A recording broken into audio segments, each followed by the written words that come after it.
Do I look cute? You look fantastic. Really? Yes, you look great. Thank you. You look beautiful. All right. Feel better? It's all downhill from here. got Joe to think I'm pretty. You're live. Hi. Hey, what's up? How are you? I'm good. I'm insecure. I'm very insecure. I want you to like me. But you know I already like you. That's I don't ridiculous. know. You're That's hard to not read. true. You're very hard to Bullshit. read. Shut up. Yes. When you're sober, you're hard to read. When I'm sober, you want me to get high? When I'm high, I'm hard to read? No. When I'm sober, I'm easier to read, When or I'm at high. least you just like people more. I like everybody. Here's the thing about you that you don't know about with our relationship. When easy. When I know you did just arch your back there for a second. You're like, did we sleep together? Impact. Yes. When I started doing stand-up, you were like this very mythical hero at the Comedy Store. I came into the Comedy Store when you and Carlos had your big saga. Oh. So you had just like your exodus, your very ceremonious or unceremonious rather, exodus when the Comedy Store was happening. So I never really met you, but you were like this deity at the Comedy Store. Oh, I didn't know. Do you want to weigh in on that? I wasn't there. You weren't there. Good I wasn't point. there for that. So I never really knew you. Like, I feel like so many other comedians that I admire and I at least have had some FaceTime with, and you I only sort of started knowing in the last year. Yeah, well, we met at the Laugh Factory. True. But I'd seen you a bunch of times, and I liked you. Yeah, but you we had hustle. never vibed. Yeah, we never talked. But we have since then. That's true, but I'm just saying. So how could you still be insecure? Because I have 9 years of you being this sort of very elusive, Bigfoot. Oh. Like I never quite knew if you really existed. It's weird when people have perceptions of you outside of you, and you're like, well, It's weird when you meet someone, you have a perception of them, and you're like, oh, I like them. Yeah, I didn't think I did. Yeah, that happens. Well, I think a lot of it is it becomes a Rorschach test, right? It becomes like my projections onto you and my insecurities. Like if I see you and you don't give me what I need to feel secure, I'm like, he doesn't like me. I'm just Yeah, I had a friend tell me something about a celebrity that they met, and they were like, yeah, I met him and I said hi to him, but he's a fucking dick. He didn't even talk back to me. I go, okay. Yeah. You just said hi to him? Yeah. That's it? And all of a sudden he's a dick? He doesn't owe you anything. But yeah. It's like you have this idea of what someone is, and then based on a limited interaction, you create a narrative. Yeah. I know that when people, this is going to sound like a fucking person bloviating about people that recognize them, but when as long as you get to use that word, bloviating? It's a good word. I've never used that in my life. It's a good word because it does fit. Sometimes I ramble, and I want you to rein me in if I start getting boring You're not or boring. being redundant. Stop it. And bloviating.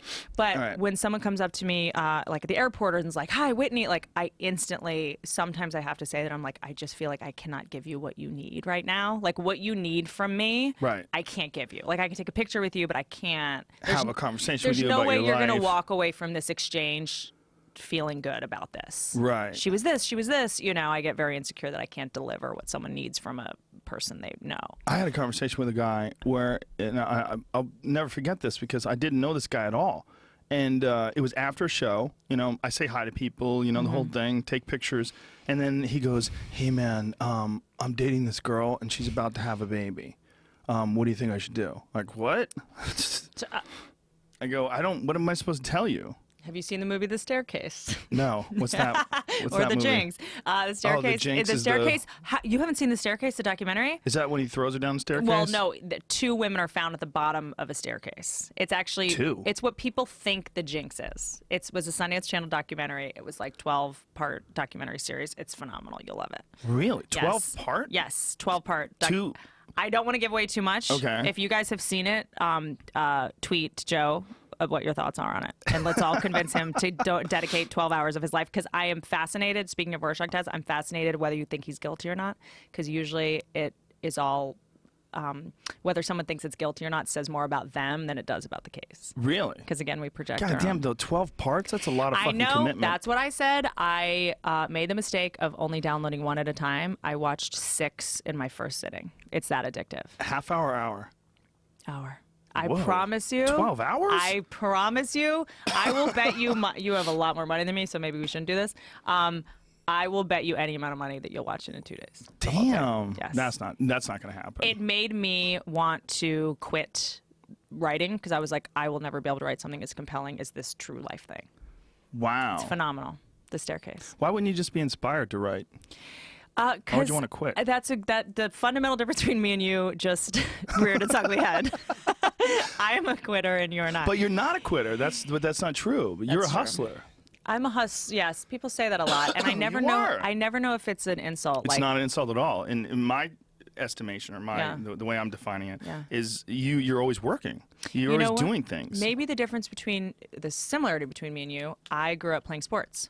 And you learn, I think a lot of comedians don't, you learn the harder you work, the better you get. And you get that sort of mentality that, like, you know. What sport? I played basketball really seriously. Oh, okay. A lot of sprinting, a lot of running around. Yeah, and just like that's where you get that ass. Yeah. This ass is pretty new, actually. I didn't have it. See, For real? you didn't know me 6 years ago when I was like anorexic.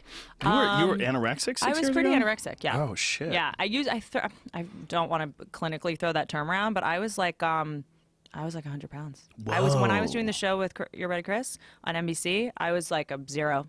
Yeah, and I had a lot of eating disorders in college, which is why I had to stop playing sports. Was that really? Yeah. Eating disorders made you stop playing sports because you just couldn't? I had to choose. So I was really serious basketball, played AAU, I played in Europe, like super psycho about it. And then I started modeling just for money, not really fancy modeling, don't believe Wikipedia. I was sort of starving myself for modeling, and starving yourself and playing basketball 4 hours a day don't go well together. So I had to sort of give up basketball. Wow, so you went with that over food? Yes. Huh. Yes. Why'd you do that? Was it more rewarding? Modeling was paying my bills. It was the way I was raised was, your appearance was very valued. My mom, I now realize as an adult, in retrospect, had an eating disorder, and being thin was very valued in our home. The messages I heard were my mom, who was very, skinny, was, I have to lose 5 pounds. I still need to lose that fat. And one time someone would compliment her, she'd be like, no, I'm so fat right now. Like those were that's how I was. We don't realize, the impact that those messages have on kids. Something we just think is a flippant comment. I need to lose 5 pounds. For me, like I was like, oh, she's a size 0, but she still needs to lose 5 pounds. That's what women are supposed to look like, and how they're supposed to, that dysmorphia was ingrained in me very young. And there was a sort of culture of perfectionism where I grew up in my household, because I was neglected quite a bit, and it's a natural sort of reaction for kids to have perfectionism as a result of that. So really, yeah, because you think that children can't understand that their parents have flaws, because it would be just too traumatic to their psyche. So we think parents are perfect. If I'm not getting attention, that must be something's wrong with me. So I need to work harder, be prettier, thinner, more successful, achieve more, which I think is where a lot of my achievements. And you did it to try to get your parents to pay attention to you? I think as a kid, that's when it started, is if I'm just perfect, I'll get this attention from ththese people who weren't capable of giving it to me. And then it sort of started manifesting in other ways as an adult. I think I had a very similar thing. Yeah? Yeah, I was definitely neglected as a child, but I think that I sought it out from other people, not necessarily from my parents. Yeah. Well, that's what I, and similarly, which is I think why I had, and I'm in Al-Anon, so I'm in recovery for this, but people pleasing. What's Al-Anon? Al-Anon is like if you had any kind of alcoholism in your home growing up, which is not necessarily like, I did have an alcoholic parent, and I have a drug addict sibling, but alcoholism, for alcoholism to be present, alcohol doesn't necessarily need to be present. So it can still be signified by compulsive behavior, workaholism, a codependent relationship, an addictive relationship among your parents, gambling, sex, food, all that sort of stuff. Anything that's addictive. Anything that's addictive. What does Al-Anon stand for? Al-Anon is, that's actually a really good question. I do ACA, which is Adult Child of Alcoholics. Jesus Al-Anon Christ. is more for like if you're married to an alcoholic, if you have a kid who's an alcoholic, like because addiction is a family disease and it affects everybody. So How convenient. I know, isn't it? Addicts are such a fucking pain in the ass in that regard. It's a very sort of pernicious disease because sometimes... Another good word. Pernicious is a good one. Very nice. Because it's... Damn. We're live. I got to pull out all the stops. We can't fix this in post. Is that sometimes alcoholism affects the people not drinking the most. So I wasn't drinking growing up, but I, because of, here's another one, how insidious alcoholism is, I was acting like an alcoholic. I just wasn't drinking, so I was like arrogant and developed an ego of like, I'm the angel in the house, everyone else is an asshole, I'm awesome, but I was still manipulating, lying, managing, controlling, and codependence. Alcoholics are addicted to alcohol. Codependents are addicted to alcoholics. So as a result, I'm dating alcoholics. I'm dating guys who are illiterate, people who need to get rescued, saved. You dated guys who were illiterate? I dated one guy who he couldn't read? Couldn't really spell. What kind of text messages do you guys have? Lots of autocorrecting. Yeah. Hey, are you a basketball later? What? Yes, I did go through that. I dated a lot of like alcoholics, needy people. Right. Troubled people. Yeah, I have a friend who would always date girls that were really, really fucked up. Brian Callen. Yeah, there you go. How'd you know? Trust me. How'd you know? Yeah. Me and Brian. Fiona Apple. Well, that's the best one he ever dated. Yeah, I know, but I did the same thing. He calls them vampires. Oh, he had some bad ones. But so it's recreating your childhood circumstances. So I was the caretaker as a child. Right. I would put my mom to bed. I would cook dinner. I was always the one fixing things and trying to stop fights because I was, my mom basically told me I was like a mistake. I was born, no one planned me. And when your mom told you that? Yeah. Jesus. Yeah, it wasn't our shining. How many times? Our shining moment as a family. When I don't send money, I get reminded. Oh, gee, you send money to your mom? Yeah. Whoa. Yeah. Yes. Yeah, that gets dark. Very. Well, as Chris Rock said in the hallway at the Comedy Store one night, I think you were actually probably there. He said, when you give money to people, it's only a matter of time before they start hating you. Ooh. Because then they start resenting you for supporting them and sort of robbing them of their own dignity. And then if you have any kind of boundaries, they're all of a sudden like, oh, well, just because you give me money, you think you can talk to me that way? And it's like, well, no, I'm just like, have self-respect. It seems to me that the people that need money always need money. Like when you give them money, it's not really helping them. No. Band-Aid. It's enabling. Yeah. Yeah. Well, I mean, there's some people that just need money. I mean, I've had friends that just needed money. Yes. Something went wrong, transmission broke, fuck, that's one thing. But it's the people that always need money. Yeah. You can't fix that hole. Nope. That hole is just, they come back to you, oh, it turns out we were late with the payment and now there's interest and this and that. Okay. And so do you think that, okay, and then we just had an issue with blah, blah, blah. And like, oh, fucking Christ, this doesn't end, does it? Yeah. And so, and it's interesting, and I've had to work really hard on the parameters of when I can give money, when I can't. My system now is basically to only pay bills directly, because that way I know. Damn, you do this all the time? So this is an all the time thing? I am cash poor, Joe. Fuck. I am being hemorrhaging Really? money through my family. Yeah. Wow. Yeah, because I didn't grow up in an environment. No one had health insurance. No one went to the doctor. So now, both my parents had strokes. Nursing facilities are great. No insurance, like the whole deal. So it's been, but it's you talked about me working hard. I worked hard initially because I needed, I didn't have a choice. I didn't have money, and now I still have to work hard to sort of pay for all these other things, which I think maybe in some way is keeping me motivated, because I'm never going to get ahead. I'm never going to be. You're very aware, though. Solvent. You might be like kind of frantic and all over the place and motivated, and you Do you have all think this, of me as frantic? A little bit. Really? Yeah, but in a good way. How so? Powerful. You've got like a lot of Really? Yeah. I it's feel fear. Like that. It's an armor. I'm an but armadillo. whatever it is, it's not like a negative thing, but it's like, wow, that girl is getting shit done. It's intense. When I say frantic, maybe that's not the word. Maybe the word is pretty? Kinetic. Yes. Stunning? Is that what you're going for? Fabulous. There's a lot of good curvaceous, ones. Right. But you're not stagnant. You're constantly in motion. Well, that is a yes. I define. Like you texted. Sorry to interrupt you, but you texted me. Like, here's a perfect example though. I'm doing a documentary on head trauma. Like, what? What the fuck? I mean, I know she's touring. You're in the middle of doing an HBO special. You've always got some shit going on. You've always got these projects. And then you're like, I'm directing a documentary on head trauma. I'm like, what? Or it was violence, right? It was on violence. Yes. You wanted to talk about violence. And I was like, whoa, this fucking chick is crazy.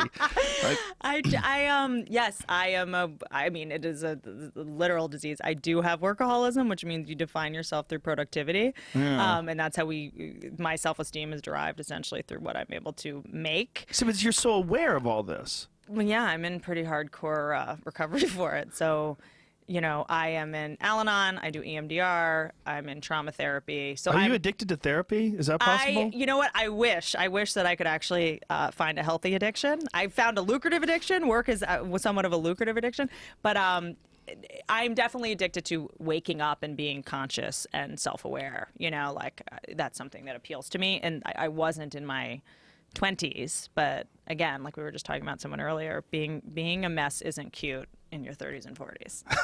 Being asleep and unconscious and just being a disaster is just not cute anymore. Yeah, there's something about lazy people in their 20s that I find adorable. Yeah. But when I see a lazy guy... Second you turn 30, it's not cute How about 40? How about a 46-year-old lazy guy? Nope. You're like, what, you didn't do that yet? No, I got to get to it. What? And also, as a girl, guys have the stigma too, but as a girl, like, you can be crazy in your 20s, you can't be crazy in your 30s. It's not sexy. That's not true at all. Really? Yeah, you can be crazy in your... As long as you're not violent. Is it attractive to you? Yeah, as long as you don't show up at someone's house and break windows. Oh, yeah. Fuck. Yeah, those days are over. those days are really past. Yeah, it's like, what kind of crazy? My tits aren't big enough to behave like that and get away with it, unfortunately. It's not really, like, that doesn't really help. Yeah. It's like, what you can get away with, you can either get away with or you can't. Yeah. Like, tits they're never the tipping point. Really? I don't think so. I just feel like as a woman, you're already, anything you do, people want to call you crazy. And even if you just talk sanely at a little too high of a decibel level, and people are so quick to call us crazy anyway that I don't want to actually be crazy. That's interesting, because guys don't ever have to worry about that. They don't have to worry about the idea that you're too ambitious or that you're too forceful. Or that you're don't like it. No, but for a man no. Guy being he's decisive. He's an alpha. He's got his shit together. It's a turn on. Right. And then for a girl to be like that is like, she's crazy. She's mega bitch, PMS, psycho. She's a psycho. She's stalking me. It's like, no, I like you. Or like, I need to make plans. Right. Because I have to schedule my flight. Are we hanging out or not? She's stalking me. Like, okay. Am I stalking you? Well, don't you think that that's a power move, though, that people do that to try to, like, make you feel insecure? Saying something like you're stalking them or saying, like... When people act like that now, I don't overthink it as much now. To me, it's just more signifies unintelligence. Like when in a fight with me, if we're together and you say crazy, psycho, or bitch, I just lose respect for you. Because I'm like, I know you have a bigger vocabulary than that. And if you're leaning on these sort of like pop terms, right, and these vague terms that get us nowhere, like, I'm just going to lose respect for you. Well, those words, like, unless someone really is crazy, and if they are crazy, we'll stop hanging out with them. It's like calling someone stupid. It's not productive. It's not helpful. Like, sometimes you calling stupid me, is very productive. It's, it is actually, you know what? Some good words. Idiot is pretty good if you don't overuse it. I like dum-dum. Dummy. I love dummy. I love you dummy. Fucking dum-dum. You dummy. Because it's so belittling. I'm not even going to call you stupid. I'm going to call you ruthless. Dumb. It's ruthless. Dummy. Silly goose is pretty good. silly goose is like, you can kind of get away with it. Like, you're such a silly goose. Yeah, you can't really, like, get mad at someone for calling you a silly goose. You know what the worst insult? Like, if you want to hurt the person you're with, what do you say? If you want to hurt them? I don't know. What do you say? I know that the most hurt I've been is when a guy said to me in a fight, not bitch. Are we allowed to curse? What? No, I'm sorry. Are you serious? I think we already have. I don't know these days. Bitch, cunt. I don't fucking know. Who's ever told you can't swear on the always internet? getting sued. I don't know. I'm just. It's an instinctive. I have PTSD. Microphones and saying cunt is just. I'm sweating. I'm already a big sweating. Fan. Big fan of the word. None of those words hurt me. They actually just make me lose respect for you, right? Not you personally, Joe. But you're pointing at me. The person, Shit. I know. Like, no, it's the first time you pointed. When I'm pissed, it's this. It's these. They're like clam shells. I grab. Looks like you're grabbing flies out of the air. I am like fly trap. And is I don't. We were. I mean, our relationship was gonna be over anyway, but we were arguing about something, and he goes, "You know what, Whitney? You're a lot." A lot? You're a lot. That bothers you? You know what it was? Number one, you don't even respect me enough to be specific with your insults. You're going to be vague. And it just meant like all of you is too much. like you're just too many opinions, too many things to say, you're too loud. It was just like, be less of what you are. And that weirdly hurt me more than anything else. That's so strange. You're a lot. If someone ever said that to me, I'd be like, yeah, bitch. Yeah, I'm a lot. But it tapped into an insecurity that I already have, that I'm too much for men. That I have too much, too many ideas, too many opinions. I'm too alpha. Oh, we're getting deep here. Yeah. Too much for men. Guys are not super on board with girls like having opinions and appointments and that sort of thing. I've noticed. Really? Yes. Like opinions and appointments. Do you realize for the last year I've hid my car from guys that I've dated? Why have you hid your car? What kind of car you got? Well, I have a Tesla now, but I had a G-Wagon, and I used to park it at the guy's house I was dating. They'd be like, "Can I walk you to your car?" I'd be like, "I Ubered." I would Uber like 2 blocks back to my G-Wagon. Shut the and drive fuck home. up. Yeah. Why would you do that? Because it would like weird them out and emasculate them. Because you have a nice car? Yes. Why are you dating broke dudes? I know. I need to work on that. Seth MacFarlane, hit me up. Hey. I don't know. Because I was like, I would never like not date a guy because he didn't have money. I don't see I don't think of that. Oh, okay. But I guess I did gravitate towards guys, or guys gravitated towards me who were intimidated by sort of my alpha. They're gravitating towards you, though. I guess. There are those guys that get taken care of by women, and it's very strange. There's this guy call that me. I know. Call me. Call you? You don't want this guy. But there's this guy that I know. He's an actor, and he's gone from one older wealthy woman to another older wealthy woman. Divorced wealthy woman to another divorced wealthy woman. 2 is a habit. 2 is you're looking for it, but I find... Well, that's what he does. He gets these girls to pay his bills. Because he's trying to act. He's trying to be an actor. Oh, bummer. That's so not sexy, though. Oh, it's pathetic. I've done both. He's got a ponytail. I'm in. Sold. I will pay for that to get cut off. He wears knee-high suede boots sometimes. I want to kill him. You can't do that when you're broke. You can do that when you're a rich black man. You can't do that when you're a broke white guy. You can't even do that if you're white, if you're rich. You can do that if you're Pharrell. You can't. Can Richard Branson wear knee-high suede boots? No. I say if no. he's completely naked. Moccasins? The guy with the stitching on the bottom around the edges. Would you be attracted to a girl who had more money than you? Who earned it, who didn't get it bequeathed to her? I have a theory that guys like girls who inherit money, but they don't like girls who earn their own money. Wow. More money than you. I don't think that would bother me. Well, I don't have a money problem. You don't, but because money represents resources, and on a primordial level, it means she's the alpha. Well, does it? Maybe. I'm not worried about money. Yeah. You know what I mean? Well, that's because you have it. Yeah, I've got plenty. Yeah. So it's not like, you have no she could do something that I can't do. Yeah. When you have enough money, this is the way I've always said, everything becomes free. Yes. You know, like, do you want to buy a car? Well, go get a car. Yeah. Like, things become free. Yeah. And when things become free, then money stops being an issue. When money is really an issue is when you don't have it. Yes. When you don't have it and someone else has it, it's like, fuck, I wish I had it. Right. How do I get it? I'll give you some. Oh, yeah. She's going to give me some. She's going to give me some. What about that money you're going to give me? Are you still going to give me that money? Symbolic and it's still gonna, yeah. Is that money still coming my way? Oh, what's going on here? Huh? You know? Right? That's so funny. Right? It gets this weird you get this weird relationship. And it starts to represent more than just paying for a cup of coffee. It's, am I a man? Am I a woman? But I do feel like I have become, this is going to sound so sexist, I feel like me making or being whatever this thing that has happened where I'm able to pay my bills. I'm miming a weird thing Joe's mocking Some sort me. of a funnel. So. And what move is this? I don't know. At least it's going away. And it's not going into you. It's true. It has changed guys' relationship to me. I've noticed that ever since I started making money, guys sexually want to dominate me, choke me, spit on me. Spit on you? Oh, I've gotten spit on. That didn't happen in my 20s when I was broke, Joe. Wow. When I was 20s and broke, guys wanted to coddle me and eye contact and grab your face. And now that I have money, I'm getting choked. I'm getting spanked. Weird. So there's a weird aggression. I gotta tell me what this is. I had a guy put his 4 fingers in my mouth and just leave them there for like 2 minutes. What's that? I don't know. Wash your hands I first. was Like, how do you? What's this guy? That's not how people get sick. No, I have a 7-year-old. She's sick because she touches things and then touches her mouth. I'm like, see, that's how you get sick. Yeah. Well, I mean, just learned so much about you. You could never be single, by the way, today. You better make this marriage work forever because you're not going to be able to handle. Because the hands in the mouth, it's very unsanitary out there, Joe. Oh, hands. Well, I'm not worried about myself. So he stuck his hand in my mouth. I'm worried about you. And it was.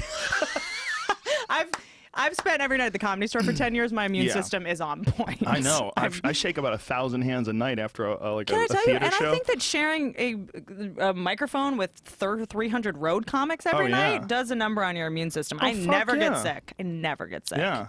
Shaking all those hands does it. Yeah. Or I just, really believe that. Yeah. So sharing a microphone with Jay London, you're good for a while. It's like, yeah, for sure. He's like Pigpen. Everyone's Googling Jay London and no results found. No, you can find some. He's on Last Comic Standing. Oh, that's right. Yeah. So he stuck his hand in my mouth, and I was like, "This did not happen in my 20s." And I'm thinking, "Am I? Right. Are we gagging me? I've lost the plot at this point." Right. Did you ask him about it? Well, I'm sitting there and I'm like just waiting for something You're to like, happen. I'm going to talk about this on a podcast. I can't wait. I'm not going to talk about it to this guy. Live. And so I'm sitting there and I'm like, and then for a minute I was like, maybe he lost his balance and he just had to, and he just like maybe he just like had to commit to it because it'd be too weird to be like, sorry. And then I was like, maybe he was worried I was going to speak or because I am a loquacious one. Maybe he just wanted to stop me from talking. I don't know what it was, but this did not happen in my 20s when I was broke. Well, got spit on in the face, spit in the face. In your face. Got spit in the face. Wow, that's dark. Yes. Was it a broke guy that spit in your face? No, actually. Was he wealthy? Yes. Maybe more wealthy than you.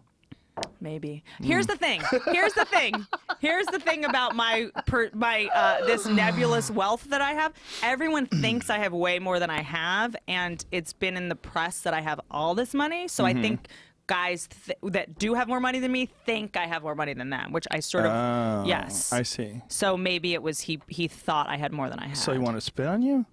Yeah, he wanted to go, just so you know, bitch with the Tesla, I'm the boss. You think you're so cute with your TV shows? I'm about to fucking treat you like a Thai hooker. There are people that like that, though. That's where it gets weird. And if you date someone who likes weird shit, and then you go to someone else, and like you like, I know what girls like. I've had that recently where I dated I was in a relationship that was relatively sexually perverse, and then dated someone who was very not, and I was like way overshot the mark. It's like, what was that? I mean, I'm just fuck it. I'm gonna be single forever after this podcast. I did have a guy one time, because here's what you do now. I need more coffee. Jesus Christ. When you this is too graphic. No. I feel like I'm covering a lot of the stuff that Neil deGrasse Tyson covered on this podcast. For sure. Are we just Let's talk about the moon landing. You have to gag on dicks now? No, you don't. Yeah, well, if you don't, you will be Exercised? Yes, your head will be pushed down. Yeah, guys, push your head down. And you're like, oh shit, okay, this is happening. I'm like, I have a Tesla 2 blocks away. Why are you jamming my head on it? And then, so I just thought that's how you did it. And then I dated this guy, and I did that. Oh, God. And he goes, oh, no. Oh, my God, he stopped you? So embarrassing. He's like, don't do that. He goes, I'm actually not turned on by girls hurting themselves. And I was like, oh, God, I was so embarrassed. Oh. I was so embarrassed, and I was like, "Okay, I'm off the grid. I've been off the grid. Now I'm back, and I just don't know what's normal anymore. Like I don't even know." That's fascinating. It's fascinating to be a woman who's got a lot of money, who's got a lot of power. Perceived. You got plenty. All right. We don't have to go over I'm numbers. not helpless. I'm not a damsel in distress. I don't need to be rescued, which a lot of guys want to rescue girls, I think. If you make more than $34,000, you are in the 1% of the world. Wow. Did you know that? No. Yeah. So you're in the 1% of America. Mm-hmm. So wow. That's it. You got a lot of money. So most men are dating girls that are like, waitresses or bartenders All or the costumes you dress up to play role play, by the way. Really? Waitresses and bartending? They don't have. Yeah, that is when I really realized, like, oh my gosh, guys love us to be in like subservient positions. What? Because you role play? Well, no, I'm just saying it's very telling that the only sexy costumes available are like waitress, candy striper, secretary. Cop. Oh, that's a good point. Nurse. There's cop, nurse. Nurse is not subservient. They're kind of taking care of you. It's not doctor. Right. Ooh, true. There's right? no doctor. There's no CEO. There's no Yeah, but there's always MMA fighter. But there is the fantasy of like the boss who calls you into the office and makes you eat her pussy. Like, That's a good point. That's a good point. Yeah. There's a lot of that. There is. In those Okay. porn movies. That's now. That's encouraging. Yeah, but it's always like the guy has to dominate the boss. Yes. Right? Yeah. It's always she's like, "Where's that paper?" And he's like, "This paper dick in your mouth." It's always like that. It's never like she's like, "You're fired," and then he just leaves and jerks off. It's right. Like, yeah. you know. That's a weird dynamic though. The one and now that you're making me think about it, I never dated a girl who made a lot of money. Never dated a girl who made more money than me. That's for sure. I'm thinking about it. Never. I don't think so. Maybe when I was like really broke. I think that like recently divorced guys are into it. Oh, right, because they don't have to pay. Because, yeah, they just had to give half Yeah. of their shit away. So I feel like they're a little more receptive to. So I literally was saying to friends of mine, like, hey, set me up with your recently divorced friends. They'll be into it. But don't you think that there's a broad dynamic, right? There's a lot of different kinds of people out there. You just have to find someone who's into a strong woman, but not like a beta man. That's the thing. Like Yeah, you don't want I want someone who's more alpha than me. You don't want like a male feminist who's like catering to you, who's like a beta, who wants to take care of the kids, who doesn't want to work, and to stay home. Someone like an equal. An equal. Someone right. that I lose respect for people very quickly. Whoa. And so I need someone. Because you're competitive. That's what it is. Is that it? You're a predator. That's true. Not a predator in a bad way, but you have predatory instincts. You're right. You see weaknesses pretty quickly. Yes, good point. Yeah. I do. Yeah. And once I see it, I can't unsee it. That's why that guy freaked you out when he said, you're a lot. Because I'd tell you you're a lot, but I'd say it's a good thing. Like, you're a lot. He hit on my insecurity of I'm not feminine enough. Like, I just want, like, in a relationship, I don't want to be the alpha. I want to be, like, the subservient, obsequious Asian girl, quite frankly. Do? I don't want to have to be the boss in my relationship. Oh. I want. This is turning into some weird sort of dating advice show. I know. Will you stop letting me talk? I want you to talk. It's okay. I'm talking about sucking dicks. This is a disaster. Listen, it's fascinating. People are excited about this right now. There's dudes with their pants off all around the world. Thank God. Hit me up. I'll pay your bills. But you don't want to pay their bills. No. It'll get ugly. It'll get ugly. I won't pay the ostensible bill. Like You'll pay the valet. You pay I'll pay for the house and the vacations. You cover the valet. Oh, okay. How about that? That sounds like a good deal. Because I don't want anyone to think I'm paying. Because I did date a guy that did not have money, and I would wire him money, and so that you'd pay him. When we so that when we went out to dinner, he'd pay. Whoa. So that people didn't think I was paying. Yeah, that was a mistake. I'm not going to do that again. That was like a week ago? That was... Hashtag Tony That's so Hensler. bizarre. Well, I would imagine that it's probably very hard. I mean, you're saying it's very hard, but I would imagine it'd be It's very hard. anyway. Again, it's, I'm not like, I need to get married tomorrow and da-da-da-da-da, so I'm not, but it's all, as a comedian, the good news about being a comedian is you're like, I get to use it all. I get to alchemize this and sublimate this pain into jokes. So I just try to use it. Well, you've been doing that a lot on stage. You're talking about this kind of stuff on stage. Oh yeah, yes, I did in my last special. I was like, I have not done. I have not done stand up since I shot my special. I try to take like 3 months off after every special because I feel like number one, I don't like doing old material because I feel like I just feel like gross. And then number two, I feel like I start doing a bad impression of myself if I don't take a break and rewire my brain and kind of That's interesting. Reboot. Stanhope likes to do that. Oh yeah? Yeah, Stanhope takes big chunks of time off. Yeah. Well, he's detoxing probably. He's got AIDS right now. I was He's in gonna say. Africa. He just told me he has AIDS. She told me. That's not true. No. Oh yeah, I was like, it's the fucking Charlie Sheen comment. Oh Jesus Christ. Oh no. my God, that was He doesn't amazing. have sex. So Really? Yeah. Yeah. Very Gandhi of him. No, very drunk of him. Oh God, because he can't. He killed his dick with booze. Is that something that can bounce back? You're concerned. Wait a minute, he was on my hit list. He's literally my type. He's the perfect guy for me. I don't know. I have to talk to him. Drinking problem, needs money, can't He doesn't fuck. need money. He makes a lot of money. Oh, yeah, I guess that's true. Yeah, he's he pretty doesn't have a wealthy. big overhead. Doesn't he live in New Mexico Very or something? Arizona, Bisbee, That's Arizona. right. He owns like a shack. He's got the most bizarre house. Pull an image of Doug Stanhope's house because he puts it up online. Not only does he put it up online, he tells you where he lives. He's like he knows no one's gonna rob him. No, they do. They could rob him. There's nothing there. Go rob him. What are you gonna do? Steal one of his wacky suits that he gets from a thrift store? He doesn't Steal save anything. his Popov vodka. Yeah. He's got like a laptop. He'll steal that. He'll go get another one. I saw He's got him some comedy joke books. When Doug he was Stanhope. at the Comedy Store, he had that like plastic gallon of Popov vodka. Yeah, there's his house. This is a party that he puts on. I fucking love him because he's the real deal. Yeah. He's like a real American original. He has a house in Bisbee, Arizona. He gives out the address online, and people come to his house for a Super Bowl party. Regular People he doesn't know. Anybody. They drive. People have flown in from other countries and driven to Bisbee, Arizona to come to Doug Stanhope's house. And they come into his living room. They hang out with him. He's got a girlfriend, Bingo, who's legitimately out of her fucking mind crazy. Like medicated, sees things that aren't there. Isn't she like suicidal? I don't know. I heard them on Stern, I think.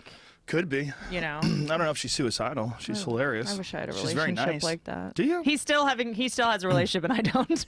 Yeah. All of these. Non-sex relationship, I guess. So it's just not Yeah, I don't think- sexual because he can't fuck or He because just doesn't have any desire to. Interesting. Yeah. Very interesting. I just I think if you just drink all the time and don't take care of your body, Well, that's its addiction. it's just like, that's a wrap. Yep, it's a wrap. Well, I think most of you go into survival mode. I'm sure his body's just trying to keep him alive. I don't We know. don't have time to fuck right now. I don't know. Maybe Or he like thinks his body's it's like, silly. we shouldn't procreate. Let's could just be stop that. this. It could be that. It's cigarettes, too. Cigarettes definitely kill your sex drive. How old is he? He's my age. He's 48. But you look like you're like Benjamin Button. You're like aging backwards. Well, I work out a lot. He doesn't. But he makes fun of me. He's like, how many surgeries have you had? I'm like, I've had a bunch. Surgeries? Yeah. Oh, you Things like on your breaking. joints and all that kind of stuff. Things ripping and Are you Gotta worried about reattach them. your body from martial fighting and arts stuff? Yeah. No. I used to be worried, Yeah. but everybody dies. Everybody dies. Yeah, I worry about some things when things aren't going so well. What Like, happens this when you isn't don't working. work I might have to out? get this fixed. Your shoulder? No. I'm saying like when things go wrong. Yeah. I start going, uh-oh, this one might not be good. What's going on here? Yeah. Why is this clicking? Shit. I gotta get an MRI. I might break things. But I've had so many things fixed, Yeah. you know?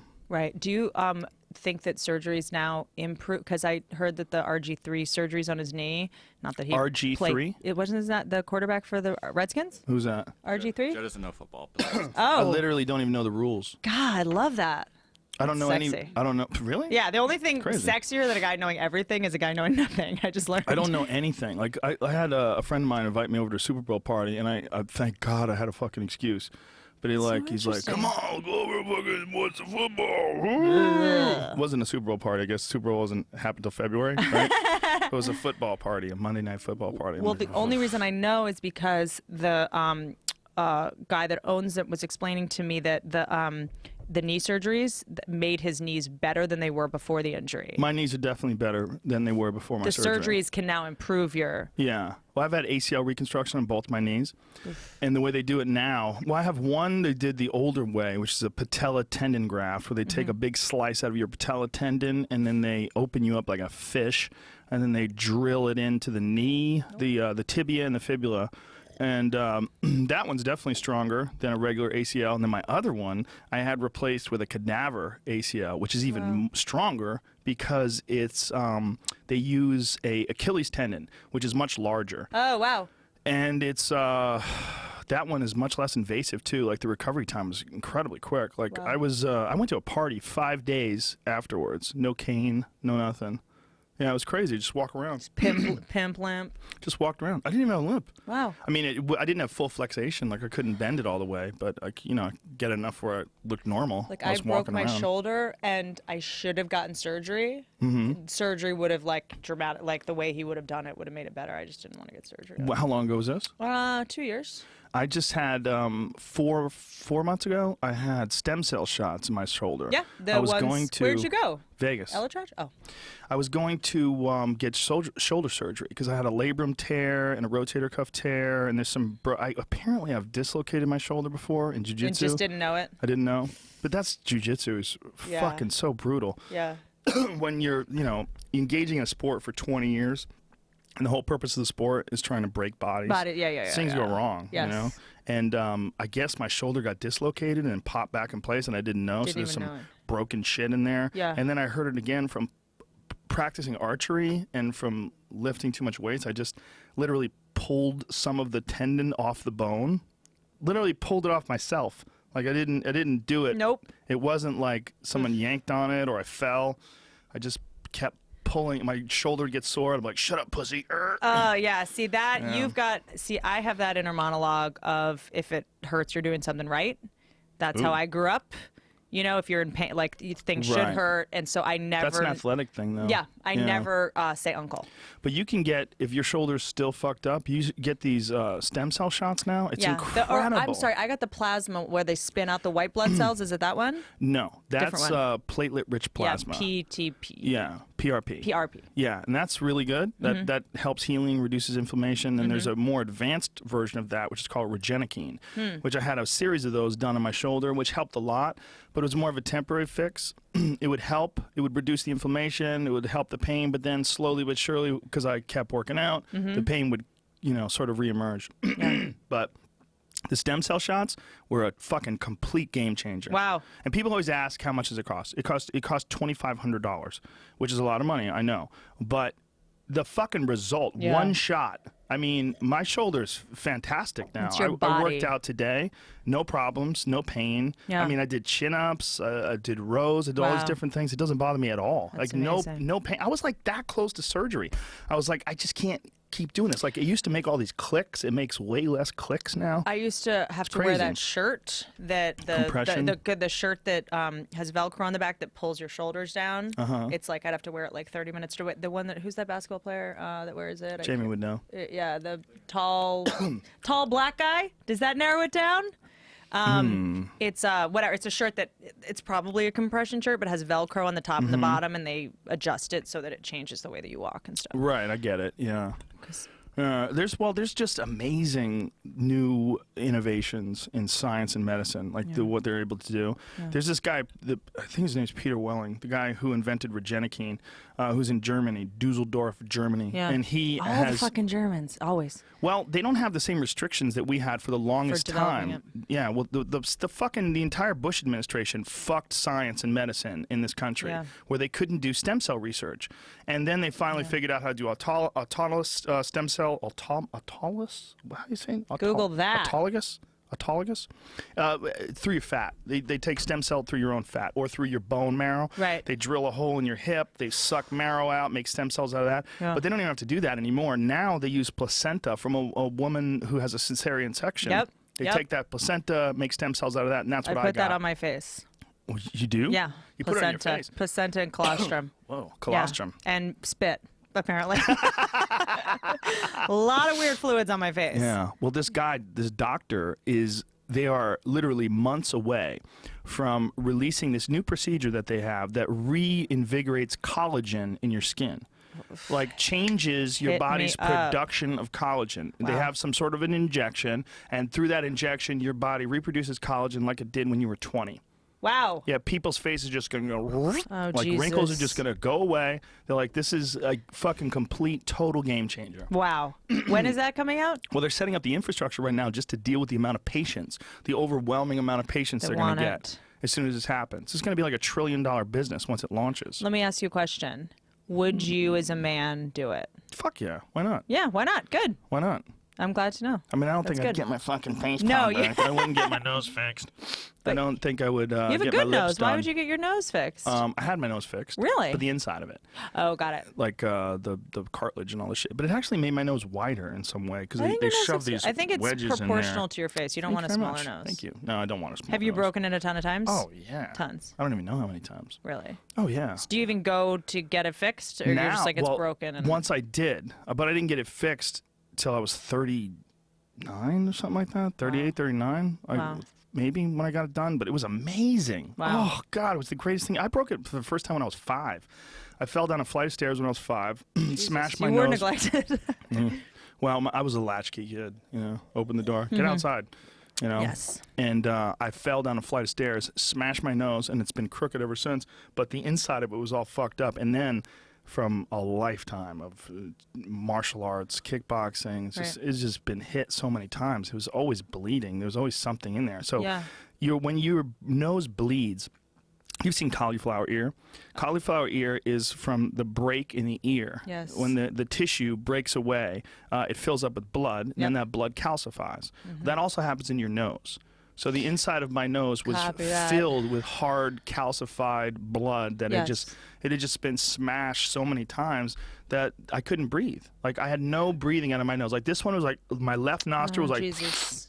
And then the right nostril was just locked down. And that probably is not good for an athlete. It's terrible. Yeah. Especially for kickboxing because I always had my mouth open. Yeah, and you have the breathing. brace or the mouth guard in. Exactly. So it's hard to breathe, and if you open your mouth and you get hit with your jaw open, you get fucked up. Hey. So it was never good. But I didn't get it fixed for the longest time, but once I did get it fixed, it was amazing. It was like...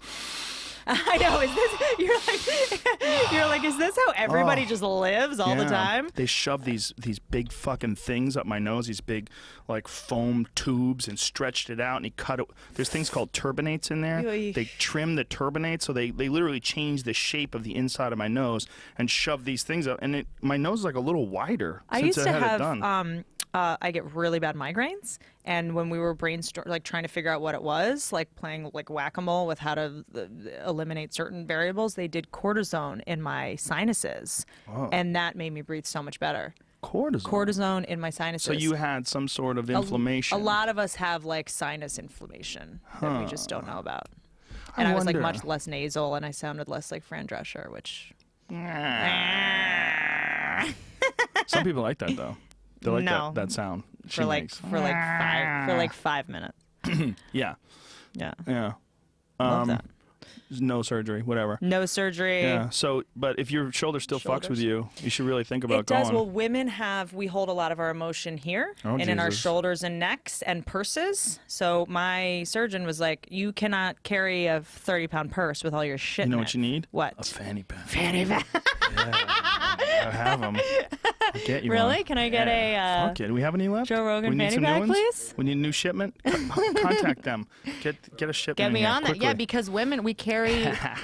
I was carrying a purse on my broken shoulder, and it really fucked me up. Why would you do it? Why wouldn't you carry it on your other shoulder? Because I mean, it's just like even when I did 6 months of physical therapy on this right one, which is, as I'm sure you've gone through, is so fucking boring. You just sit there and have to rock it back and forth and like hold. Did you go to a place to do it? Yeah, Colonello. Yeah, I did it once, and then I went home and I got these rubber bands. I'm like, you're just exercises. I'm like, I'll just do it at home. It's crazy. It's so annoying. And then I had to, because of you know more about this than anyone. If I hurt this thing, it affects the left, and then it affects my hips, and then because it's all connected. So I started sort of having to do my whole body, and that's when I got an S. Really? Yep. That happens to a lot of people not getting an ass, but you hurt your knee, and then because of your knee, you'll get like a ankle, left hip problem. Because it's all a rubber band, right? Yeah. And I am hypermobile. Hypermobile, which means I lift and run and everything with my bones and not my muscles. So I had to relearn how to What the fuck does that mean? It's I've never a even heard of very this. like Western European inbred bullshit sort of thing. I also have Osgood-Schlatter's in my knees. What does that mean? Which just means you get like a bone spurt and Jesus. your bones grow too fast. So I have like this. Holla! Bone right What there? is that thing? It's just like it's a tumor. It's just like a ball. It's like a ball of nerves. It's an alien. Yeah, I just was like, probably GMOs plus like a GMOs. I would imagine plus like a Western European mutt alcoholism gene. And so the bones get like, does it hurt or it just sticks out? I had like just grew too fast. Really? Yeah. That happened to my Mastiff.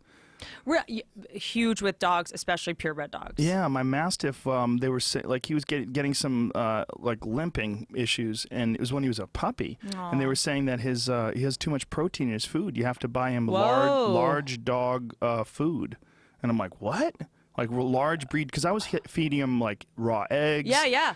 Really healthy stuff. That, yeah. And his body was growing too fast. Wow. He was getting like he would have like a limp, and I thought, he might have hurt himself. So I brought him in. Because I've had dogs that had ACL surgery. Yeah. I had pits. Yeah. Yeah, they have notorious. Yeah. I have a pit and a Great Dane puppy who I'm going through the same thing with. He's just growing so fast. I had this female pit that had both her rear legs done. She had one rear leg, like all of a sudden she had this weird limp, like she was walking around with 1 foot off the ground. So I brought her in. They had to fix that. Yeah. They do it by changing the angle of the bone. They cut the bone so the bone like it doesn't instead of it like falling backwards, they cut it at an angle so that it doesn't do that. Interesting. Yeah, it's weird how they do it. They don't do it like a person where they replace the ligament. They change the shape of the bone. Can I just say something random? Yes. I'm so glad. I mean, I'm sure we'll look back in 20 years and there'll be so much new technology and we're like, I can't believe we lived in a day where we didn't have the stem cell injectors at our home or whatever. But like my dad got sick with my animals getting sick. I'm like, thank God we don't live in the fucking 20s when they were guessing. Oh, yeah. They were just guessing. Like they they were telling worked you out you all should the smoke kinks. cigarettes. Yeah.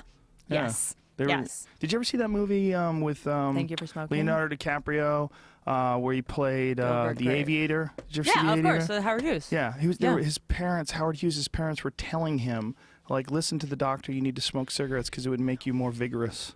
Oh, Jesus Christ. They used to tell kids well, that's that. like saying, I mean, is milk as good for you as it's supposed to be? It's definitely not good for you. Someone's explaining that because of the amount of, it actually strips your bones of vitamin D in some way. Like, I don't know. I'm not an expert, but we might look back one day and be like, milk isn't as good for you as we thought. Here's the deal with milk. This is a big part of what's wrong with milk. Homogenization and pasteurization. Yep. So when you're drinking milk with no enzymes in it because it's all boiled down so you can keep it on the shelf for a year. Yeah. Even overcooking vegetables, you're not really getting the, and some vegetables. Ordering a salad at a restaurant could be the most unhealthy thing because it has so much fertilizers and chemicals and stuff on it. Well, it can have E. coli. Yeah. That's a big one because water that's run off from the fields, from pastures where cows are shitting, and that could be a real issue. And women get over 50% of their calories from salad dressing?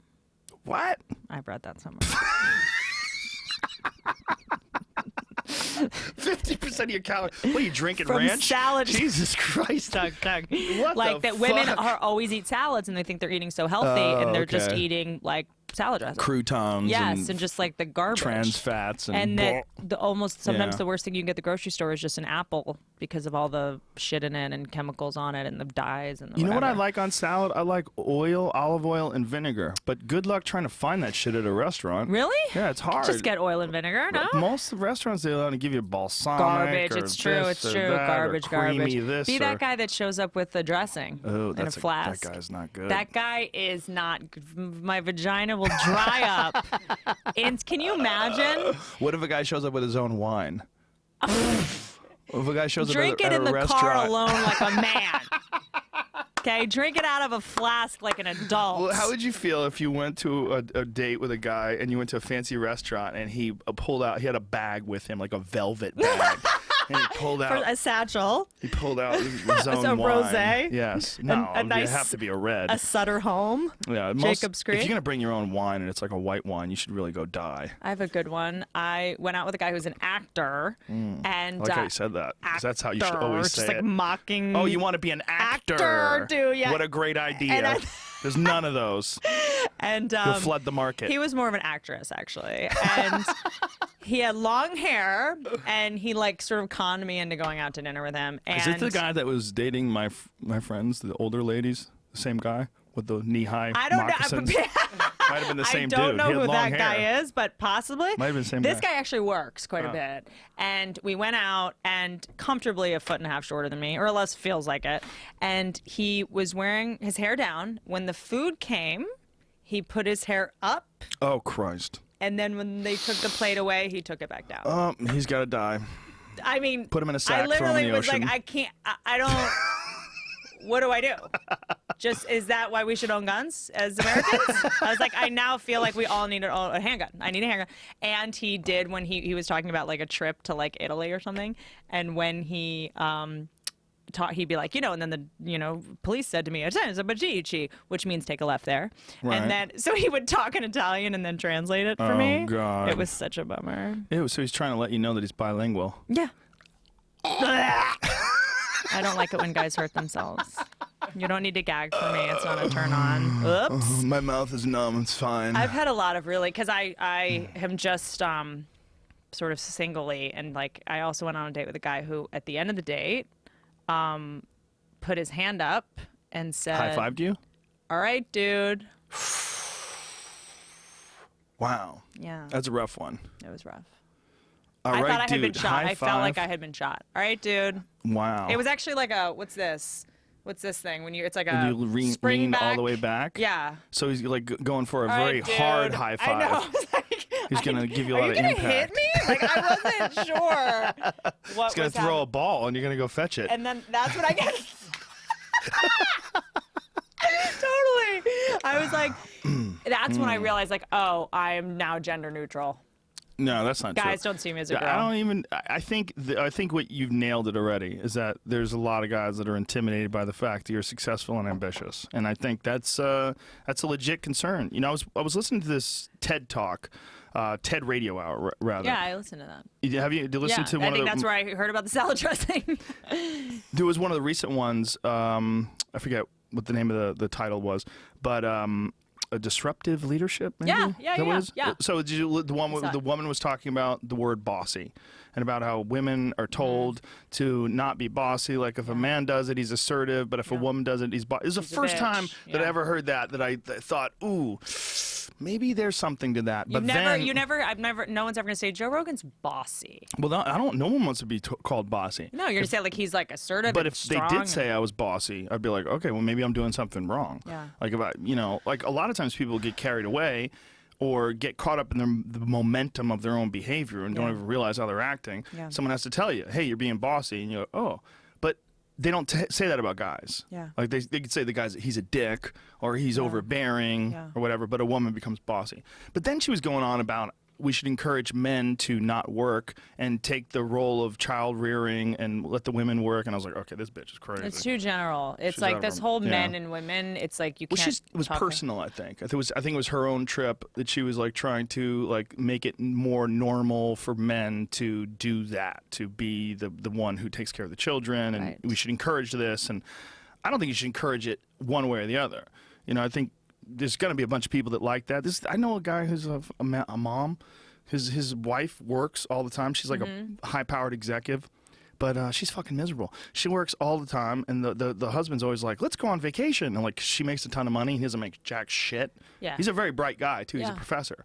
But he like teaches like one class, rides his bike everywhere. He's a fucking total hippie. And she's fucking grinding every day, and they make tons of money, but it's not on him. It's a weird dynamic. Whenever we're all together, I'm like, wow, this fucking relationship is so odd. I mean, it's interesting. I was talking to this neuroanthropologist. Holla. He, you would like him actually. So this project that I'm doing has a lot of like sort of experts in it. Which project is this? It's a pilot for HBO where I have, instead of like a friend who's like the exposition friend who's like, what you should do? You should get a makeover.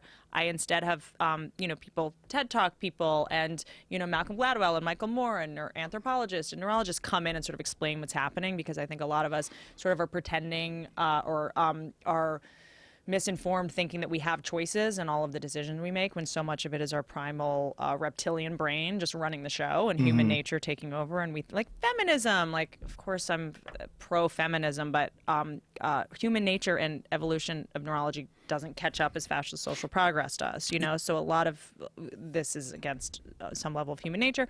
So I was asking him if he thought humans were inherently a matriarchy or a patriarchy, and what animals are a patriarchy and which are a matriarchy. So like lions are pretty much matriarchal in terms of they sort of do all the work, and the male lions sleep 22 hours a day and just wake. Sort of, but the male lions are much larger, and the male lions protect the pride. Yes. The real matriarchal society is hyenas. Hyenas, yeah. And bonobo apes. Do you know hyenas? The females have fake dicks. No. Yes, they have a faux penis. They have an actual penis, and they give birth out of it. It's an enormous penis, and they mount the males. They're the only mammals where the females are larger than the males. Whoa. And it's because life as a hyena is so ruthless that male hyenas will regularly eat the babies. So to keep them from eating the babies, the women are the gangsters. Had to be bigger, They're bigger and stronger, and they dominate the men and fuck them. They fuck them with their giant fake dicks. Yeah. That's the happiest I've ever seen you, by the way. Explaining that. I just saw glee sparkling inside. I have a real problem with wildlife. I fucking love it. I love it, but it's also what does patriarchal mean and what does matriarchal mean? Right. Maybe does it mean physically bigger? Does it mean the what? So the female lion's doing the hunting. The male lion is pretty much the boss. They call the shots and are like bigger, but they have to sleep most of the time to preserve their energy, and it's not economical for them to be up and running around. Bonobo apes, the women sort of call the shots in terms of who kills who and who's in charge, and they're sort of like have the resources and stuff. And because they're a gynocracy, is that what it's called? Ooh. They use their vaginas to, like if someone's pissed off, they fuck them. Yes, a gynocracy. Oh, interesting. So they use sex to sort of placate and to get what they want. And I want they're hookers. Yes, essentially. Exactly. And so is that, in humans, we would say that's a weakness, and that's, you're being... Oh, not true at all. That's fucking standard. You're using what you have to make ends meet. So we were talking about that, and he sort of was making a strong argument that humans could have inherent matriarchal traits that we, oppress. That we oppress. Yeah, just in terms of like, if... what does power mean? And, men are sort of designed to do the hunting and the killing and the protecting, and we're sort of designed to do all the organizing and all of the like bullshit work, but we're not sort of allowed to do that a lot in this society. So it's just organizing or like family tribal organizing, raising the kids, making decisions about. We're not allowed to? You don't think so? Well, I don't know. I mean, I think that we're criticized a lot when we do what we do best at. We're called crazy and neurotic and obsessive, and she's obsessed with getting married and nesting in the house, and she wants to change the carpet. It's like that's what we're wired very well I think to do. The reason why men will criticize that is because they don't understand those instincts. Like my wife takes care of everything. She's the one who is like responsible for all the, like if you go to my house, you'd be like, oh, this isn't even your fucking house. This is some chick's house. Like I have a few rooms in my house that are mine. Clearly. But most of the house is my wife's design and all her shit, and I just let her, but I mock it because I don't understand it. But I'll make fun of it, but it's. And I think what I should mention is I think that women are shamed for that more than men shaming women. I think that there's this thing now where if you're like great at organizing the house and cooking and cleaning, like you're not a feminist. It's like, well, I hate that word. I don't like the word feminist. It's so loaded. It's so loaded, and it's not that I don't like equality. I just don't like. There's so many hashtag feminists. Yeah. There's so many people that there's people that I'm obsessed with. I go to their Twitter page because every fucking post they make is about gender. It's like most of their identity is based on feminism. Yeah. There's a giant chunk of what they do, and they think they're being activists, but you're not. A lot of feminists or a lot of feminism doesn't mean being equal. It means women should be superior. It's like, wait a second. I thought the goal was that we were supposed to be superior, which means that we should equally be judged and criticized and all these other things. It can't be like, I'm going to speak out, but you're not allowed to attack me or question anything I say. If you do, you're a misogynist. You're a misogynist. Right. If you question anything I say, it's like, no. So I think that is a very tricky place. And I'm working on this thing that's sort of about how our primal neurology, like what annoys you about your wife today, not you particularly, Joe, or what annoys... I like how you pointed at me again. I know, again. And what annoys you about your boyfriend today is what kept you alive 2,000 years ago. So essentially all the things that annoy... Your girl going through your cell phone today... 2,000 years ago was her surveying land for tigers and threats. Today it just manifests in going through your cell phone. Or looking for threats to we have street lights now. Right. We have alarm systems. We don't, you don't need to be, looking for paw prints because there was a tiger around. You need to be like checking the cell phone and going through his computer and his emails. That's the same impulse. We're not just going to evolve overnight to catch up with cell phones and street lights. Well, there's just so many classic there's so many classic stereotypes when it comes to gender roles, and one of my favorites is the feminist that's always concerned with rape, and they constantly have all these rape tweets and rape awareness, and then you look at them and they're morbidly obese and they have pink hair. And you're like, well, what's going on here? Like, why is your entire existence, why is so much of your thoughts, whatever you're projecting online, so much of it is about gender? Yeah. And then they mock men. Like, there's all this MRA mocking. Like, someone called me an MRA, and I literally had to Google it because I didn't know what it meant. What is that? Men's rights advocate. So feminists who mock men who want rights. Which is hilarious. Oh, it's a bummer. Well, I mean, it's bummer, also but it's loaded. It's also loaded. You know? It's so loaded, and it's the few radical ones give everyone a bad name. It's like, does every football player beat up his girlfriend? No, Exactly. Ray Rice did. So now it's in the zeitgeist that. Well, I had this woman, everyone's like Christina Summers, on my podcast a couple weeks ago, and she calls herself the factual feminist, and she's an older woman who grew up as a feminist in a time where she believes that it had a different meaning and it was a true search for equality, but now she thinks that it's been sort of hijacked with fake facts and biased statistics and a bunch of studies that aren't really based on reality, and she confronts them, and she's like, this is bad for feminism. When you go around saying that women make 75 cents on the dollar, this is bad for feminism, because what you're not talking about is, well, what are the jobs they choose, and this is the difference between the jobs they choose. They're not as dangerous. They don't, when they do the same jobs, the difference in pay is very similar. Yeah. Like this, so these are disingenuous comparisons, and these statistics are biased. And agreed. And I think that I talked to Maureen Dowd, wrote this article 2 weekends ago in the New York Times about less women in Hollywood and less women directors and all that kind of stuff. I saw that. And I think that my sort of point, and she's a friend of mine, and we're working on something together. But I think my point when people ask me about like, what do you think about less women directors in Hollywood? And I'm like, no one's talking about all the offers we get that we pass on. So no women in late night. You think that they wouldn't make a show with Amy Poehler right now as the host of a late night show? Right.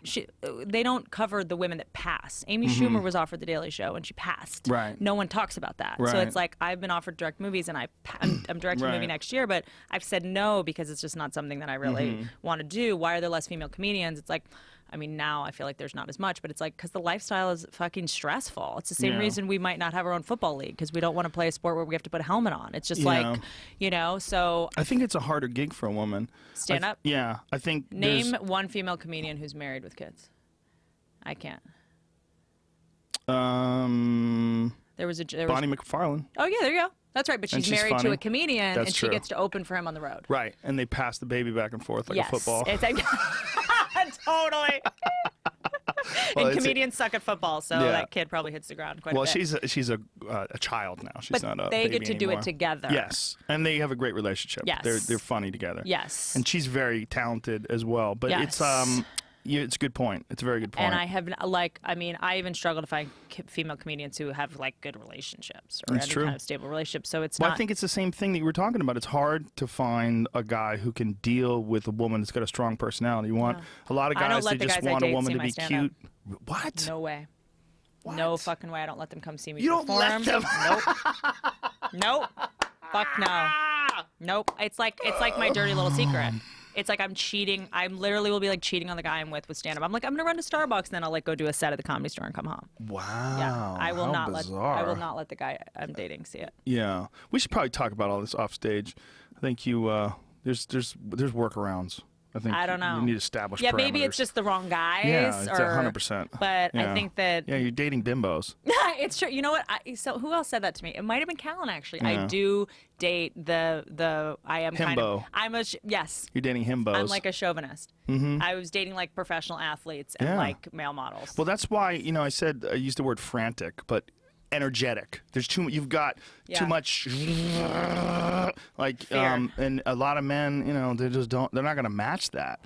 And sometimes when you see when people if they hate, if they hate on someone, there's a lot of people that hate on Kevin Hart or someone like that. Why? Is he getting a backlash? Oh fuck yeah! Oh Jesus! Oh my God, that guy's got plenty of hate. Well, he's so ambitious. He's ambitious. He's so ambitious that he makes you feel lazy. Yeah. Like I'm ambitious, and I see Kevin Hart, I'm like, I might be lazy. Yeah. I might be lazy in comparison to him. Yeah. I mean, it's really what successful people do, right? Is they just sort of illuminate our insecurities about ourselves, and they hold a mirror up to what we don't have. Yeah, and a lot of people, they don't do well with that, and instead they start attacking that mirror. Yes. Yes, and I heard a quote a long time ago that stuck with me, which is that comparison is the worst form of violence against yourself. And it's one that I know you're probably not a big quote, like inspirational quote person, but that's one that I stick to whenever I get stuck in the she's got this and I don't, and she did this and I didn't, and I'm falling behind and all that sort of. That's a good way to look at it, because instead you should look at it like fuel.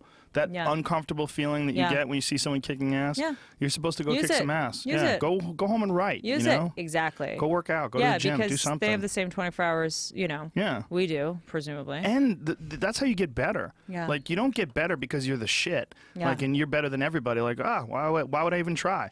Like, those days are gone. Yes. Like, that doesn't exist anymore. There's not this one genius that comes down from the mountain with all the great ideas. No, you have to be surrounded by other people that also have amazing ideas. Yes, and to you elevate inspire you. each other. I mean, it's tricky because I feel like when I hear the word ambitious, maybe it's to your point about the word bossy and the disruptive leadership thing. I feel like when we say a woman is ambitious, there's this weird stink on that word. Like, it gives me like a little bit of, it makes me recoil a tiny bit, because it makes, I don't know why. That's it's so like funny. it's kind of a dirty word when people say I'm ambitious. I get uncomfortable. But I think for me, I noticed recently, I'm just turned 33. I don't need to be famous. Like, that's not something that like I need or I realized that I want. I think that in the beginning I was like, oh, I was not seen and heard as a child. All I want to do is be seen and heard. And then in the last like 3 years, I've like done some like work on myself and woken up. I'm not like just flying through space unconsciously the way I used to. Now that's made things very clear for me in terms of when I wake up in the morning, what my goals are. And how I just want to be good. I don't want to be famous. And that makes my life a lot more sort of chill. And I also think that if I had a relationship and kids, I wouldn't work this hard. It's just I don't have kids. Right. You know? When you say you want to be good, what do you define that by? Do you do good with your stand-up? Yeah. Yeah, it's pretty much every good stand-up that I know, and I think you're very funny, by the way. Every person like you, anyone that's good, that's pretty much the most important thing. Like, I do a lot of different shit, but if anybody ever said, all right, Joe, you have to pick only one thing. Yeah. Like, it wouldn't even be, there's not even a thing, there's no thought. Like, I could always enjoy conversations with people without putting them in a podcast. Yeah. I could always enjoy watching the UFC without being a commentator. Yeah. But what would you do for free? For an occupation? What would you do? I still do it for free. I do stand-up for free Every all the time. day. I don't think I've ever gotten paid to do stand-up actually up to this day. Honestly, I've never picked up one of my $15 checks from the Comedy Store. I don't pick them up. Tommy picked them up. Yeah, Tommy probably ate them. That fucking creep. But I think that, for the first time, and I'm curious when you're good. Because no comedian comes off stage and is like, crushed it. We're always just like, I should have done that. I should have. Suck. Yeah. And so I know that my last two specials, I can't even, I cringe even thinking about them. It's like looking at a photo of yourself in the 80s with what you were wearing. You're just like, oh God. Like, this last one is the first time I wasn't like, this is great. It's the first time I was like, okay. Yeah. Like, that was.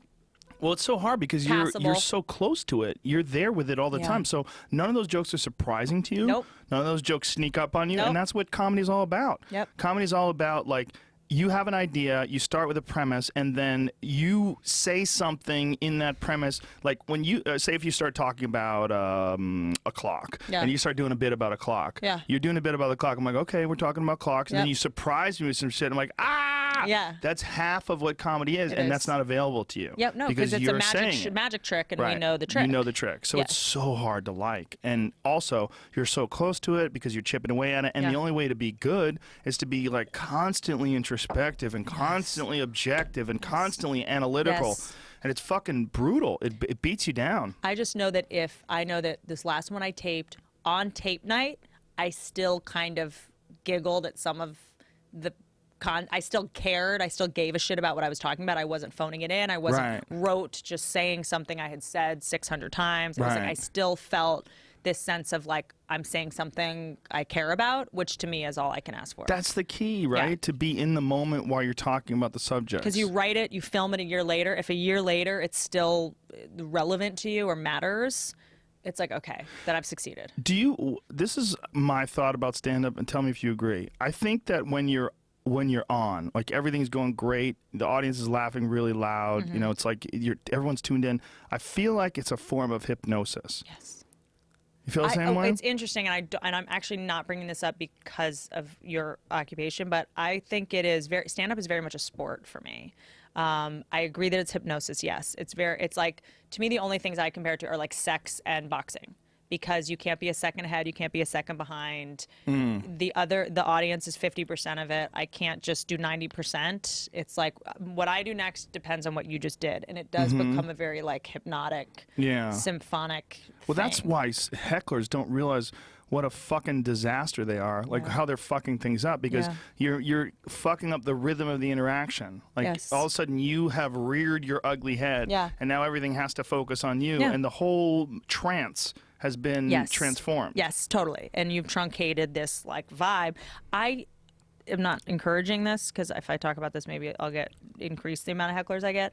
I sometimes like hecklers because they keep me awake.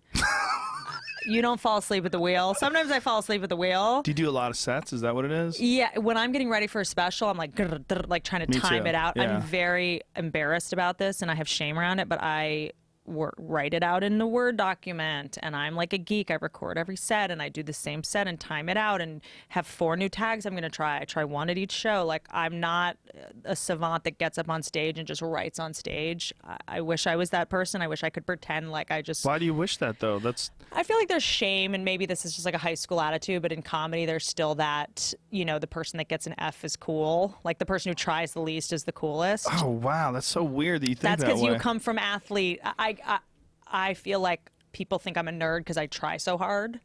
And that's so fucking strange. That's really got to be a woman thing. Maybe. Like a suppression of the ambitious woman thing. Yes. It's got to be. Because I literally have like all my jokes typed out in a Word document. I come to the Comedy Store and just pretend like I'm winging it. I'm like, well, I don't know what I'm going to do. Joey Diaz gives me shit for having a notebook sometimes. What are you doing with that fucking notebook, see, that dog? is to shame a man for like preparing. That's so like... Yeah, it doesn't work. Good. Well, that's why you're you and he's him. I write, dude. I write shit out. It's one of my favorite things. Attell, I remember one time, because Attell has a new hour every 6 months. Right. And he was like writing in his composition book before a show, and I can't remember what comedian came up to him.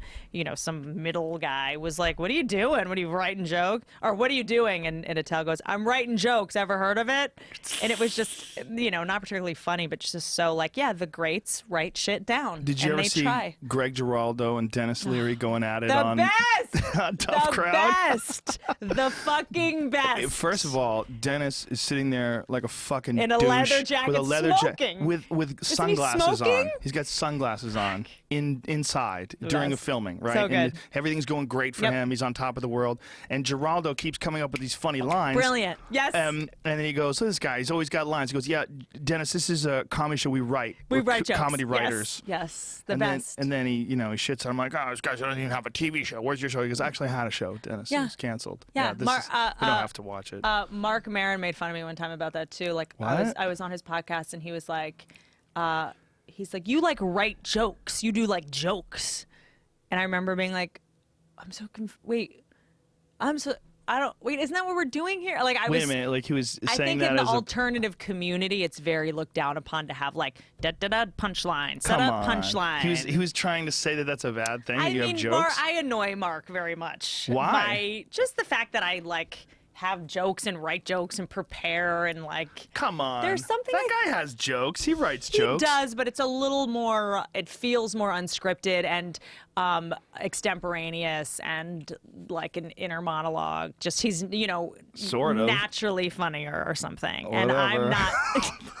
I'm not extemporaneously funny. I have to work. I'm a geek. I have to be a geek. I feel like there's benefit in doing both things. I think there's benefit in freeballing and trying to come up with things and improvising and exploring the bits. Like a lot of times I'll set myself up, like I'll dig a hole on stage on purpose. Smart. And then try to fight my way out of the hole. And sometimes I don't. And that opens the door to hecklers for sure. Yeah. But you got to deal with that, but in that process, like sometimes bits come out, but I also write. I sit in front of the fucking keyboard all the time. I sit in front of a notepad all the time. And I feel like if I don't do that, there are bits that won't emerge. No. They just won't. Nope. And if I don't write them down, I'll forget them. And I was always, people always, not people always, but when people say I'm smart, I get so confused because I got smart because I was not smart enough. I was always in the kid in class asking a million questions and taking a million notes. Like, I worked so hard to overcompensate for the fact that I wasn't smart, that's how I think smart's a loaded word too. It's a very vague, nebulous, it's a nothing word. Yeah. It's a nothing word. Well, what like it's accumulation of information is not necessarily intelligence. Like there's some people that will say they'll try to equate the two together, and I think you can learn things, you remember things. Doesn't necessarily mean you're smart. I'm an Do you get out of, your encyclopedia own of way? shit. There's a difference between being like you're articulate and like you're smart in that way. Like I just read a lot of shit, and spouting out facts doesn't make you smart. It's the same thing I do. I just spout shit out that I remember. Yeah, that's what I do. No, I'm not smart. I'm plagiarizing someone else that I just read. Exactly. I just said a percentage, and you think I'm smart. I mean, I'm smart about certain things. Like if you want to ask me about martial arts, I know a lot about it because I've studied it my whole life. But you're insightful and intuitive, and like an artist when it comes to that kind of stuff. You're brilliant with that stuff. Well, thank you. Because you have you have a sixth sense. You know that's a magical. It's not a sixth sense. It's just I've been doing it so long. For so long, yeah. It's just data chunking. Well, it's like when people, and not to demystify sort of what we do or pull the curtain back too much, when people are like, "You're so good with hecklers." It's like, well. Yeah. There's no heckler I haven't encountered. Yeah. Any exchange I have with a heckler, I've done 500 times. So a heckler's like, "Hey, bitch," and they think it's the first time I've ever heard it. And I'm like, "Okay, do you really want to do it?" Club comics. There's nothing we haven't encountered. Well, especially if you work the store, because there's no crowd control. None. Like I've had there's like so many videos online of me dealing with hecklers, and people are like, "Well, how do you get so good at that?" Yeah. Fucking work the comedy store. And you can't even see them because what people don't understand at the comedy store is the way Mitzi lit it is you're blinded by the light, and they're completely anonymous. You can't even go, "Hey, fucking V-neck," because you don't know what anyone's wearing because you see a black mass. Well, there's also this thing that's going on in Hollywood that's very different than anywhere else, where there's a bunch of people that they're not fulfilled. Like if you come to Pasadena and you do a set in Pasadena, like a lot of those people are not actors. They're not in showbiz. You work in Denver. Those are not showbiz people. True. I mean, you'll occasionally get the non-showbiz heckler, but good point. But those fucking showbiz failures are some of the most bitter, weird people that you'll ever encounter. Well, here's the other thing: is I think that a lot of times, people that come to comedy clubs, they're the funniest friend in their group. Oh, yeah. Do you know what I mean? You always know when the guy's like, "Oh, you're the funny guy in the group. You're the funny lawyer.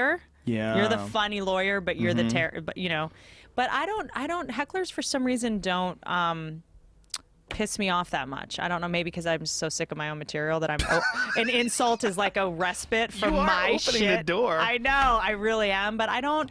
Totally, maybe it's because I usually agree with them. There's some when they yell insults, I'm like, that's a good point.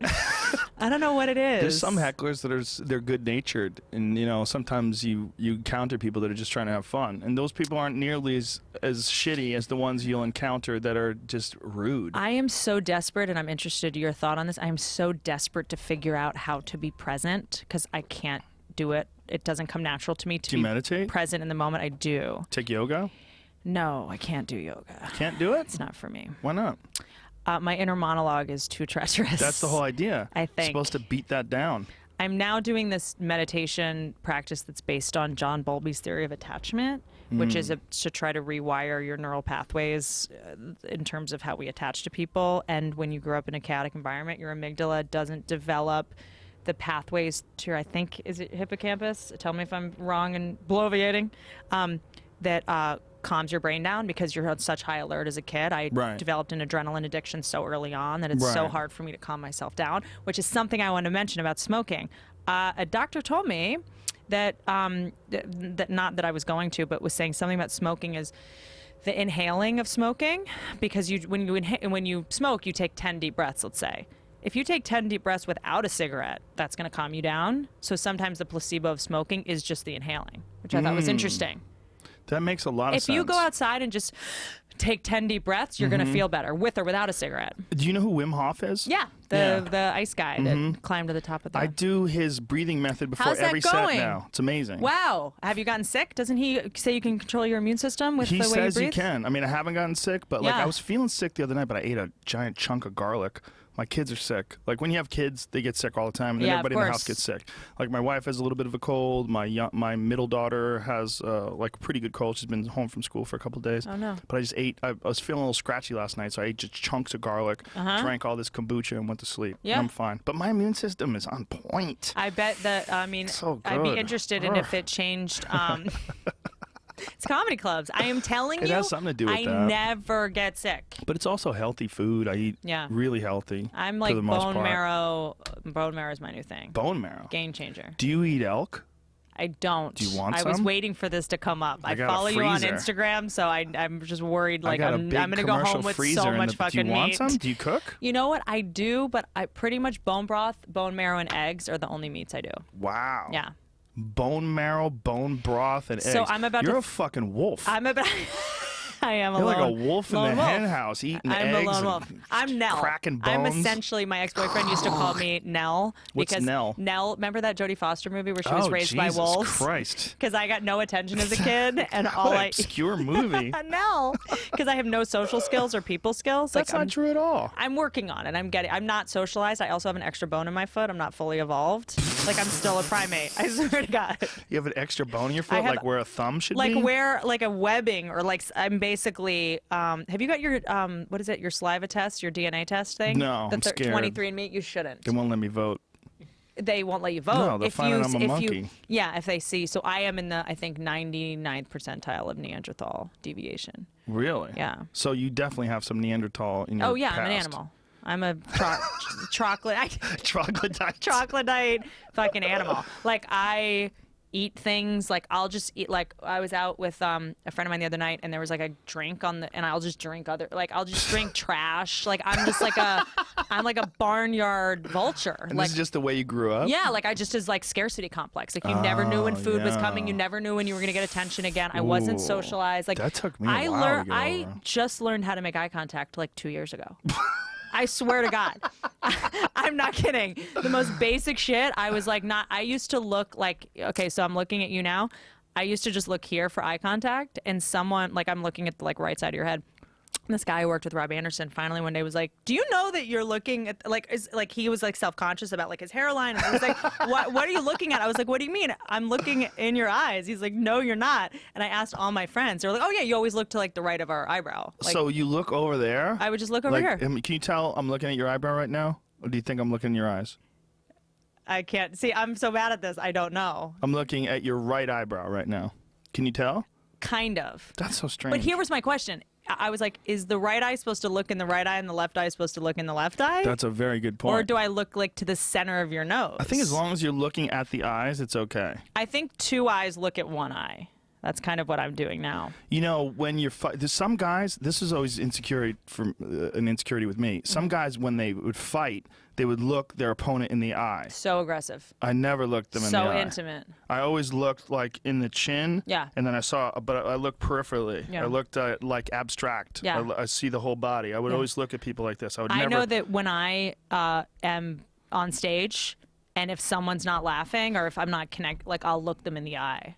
And then that's how you get them to Listen, sort of bitch. Be obsequious. Yeah, that's how you get them. That's obsequious. Obsequious, is that it? You don't give a fuck with these words.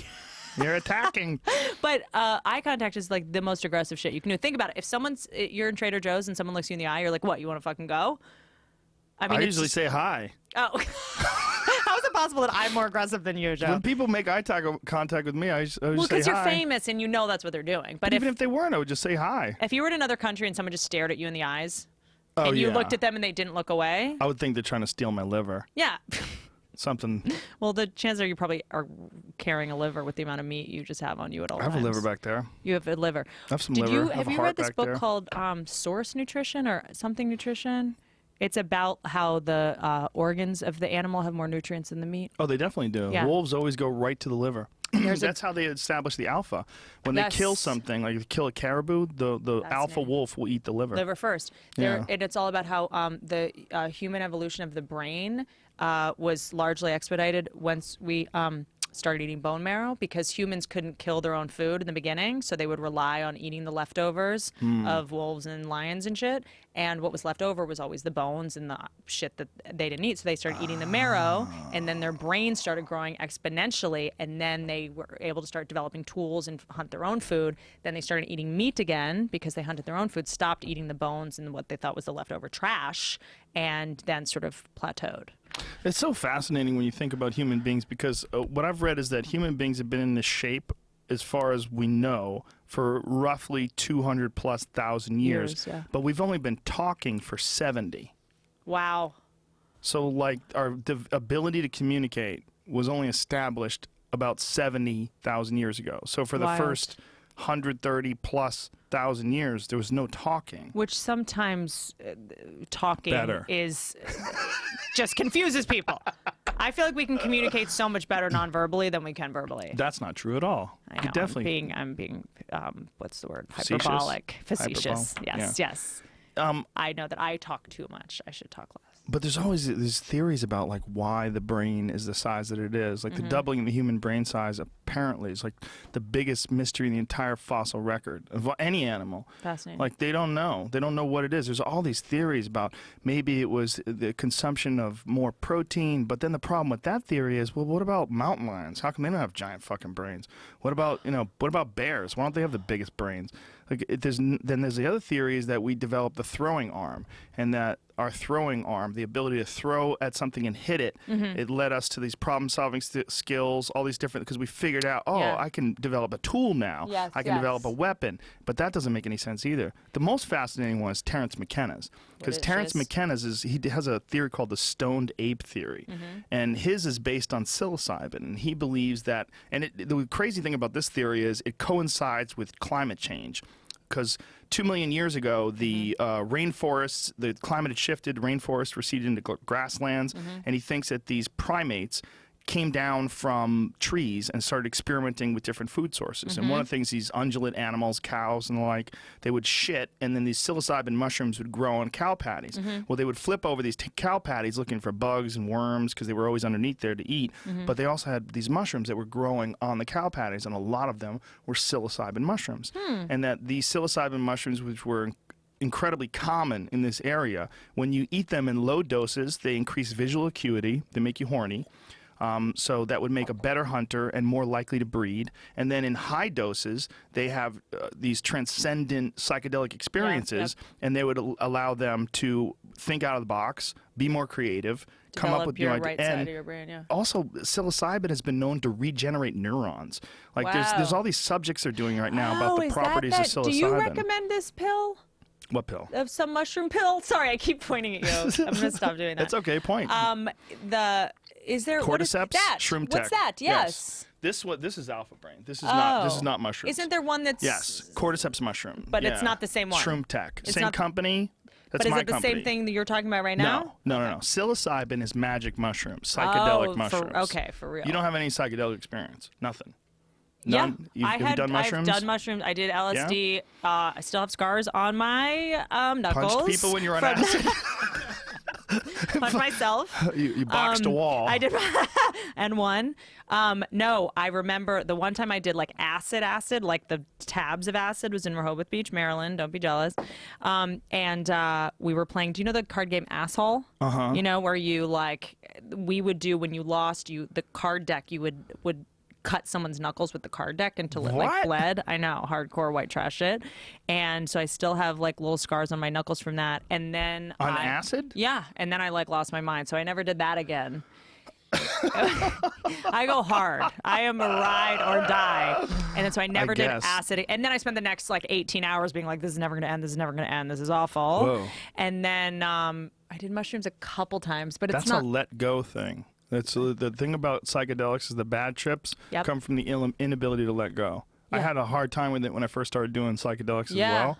It's like you try to battle it, and you can't battle it. You have to just succumb to it. You just got to give in. I was 13. I mean, I had no you're mental really young. ability. I had no recovery. That's crazy. You're 13. I feel like if I did it now, I probably could acquiesce a little Most better. likely. Hopefully. Have you ever done isolation tank? No, I did. You know Amangiri in Utah, the Aman? It's I did a deprivation tank. That's different. Sensory deprivation tank? Yeah. Same thing, different. What is an amangiri? Amangiri, it's like this wellness place, and they have a giant sensory deprivation tank where it's 2 inches of water, and you float in this black bowl. Should be a lot deeper than 2 inches. Oh, it was 2 inches, or maybe it was more than that. Well, in order for your body to float, however many is required. It's usually 12. Okay, 12. Okay, 11, now you're just saying 12. I'm fat, but no, I'm saying a person's body. Yeah. If you're 2 inches, you're that big. My ass was smaller than half of your body has to be underwater. That's a good whatever and it you is. float. So, obviously, you're dealing with some mass. Yes, you yes, have to have like 11 inches or so of water. Right. I love how literal you are. You know what you are? You're the guy in a fight who you can never win because you just stick to the literal facts, and anyone exaggerating is going to lose. So I feel like you're the guy who's like, I didn't say you were a bitch. I said you were being a bitch. I would never do that. No. Like on the form, like you're going to win on a technicality. That seems like a ridiculous way to have an argument. Yeah. No. But I find that smart guys, like I was dating this guy who's a doctor, and I could never, I'd be like, well, I mean, it's not like you were there. He's like, I was there at 2:30. I'm like, but you were late. He's like, he like stuck to the technicalities. Well, I think truly smart people don't get involved in relationships with people that argue over shit like that. Interesting. You got me. You got me. But I'm a comedian, so I don't know if this is because chicken or egg. I tend to exaggerate things. Yeah. I'm like, it was like 2 inches of water. Makes it funny. Yes. Yeah. And it screws up my relationships because you lose back credibility. To this. Everything goes back to you fucking up these relationships, or these relationships not going well. Being a comedian, I know. It's fucked me. Or maybe it's the crutch I lean on to so that I don't have to just take responsibility for my behavior. I think it's going to fuck you until you find the right guy, and then it'll be great. Yeah. It's not that. It's just, it's all, I mean, it's the same thing with everybody. It's like whatever. It's like some people have personalities that are more compatible with more people. Yes. But your personality, I'm sure, is compatible with somebody. You just got to find that person who's the right key to your lock, or vice versa. I'm just so impressed by you because you have your career and your personal life are equally successful. It's just fortunate. Very lucky. Very lucky.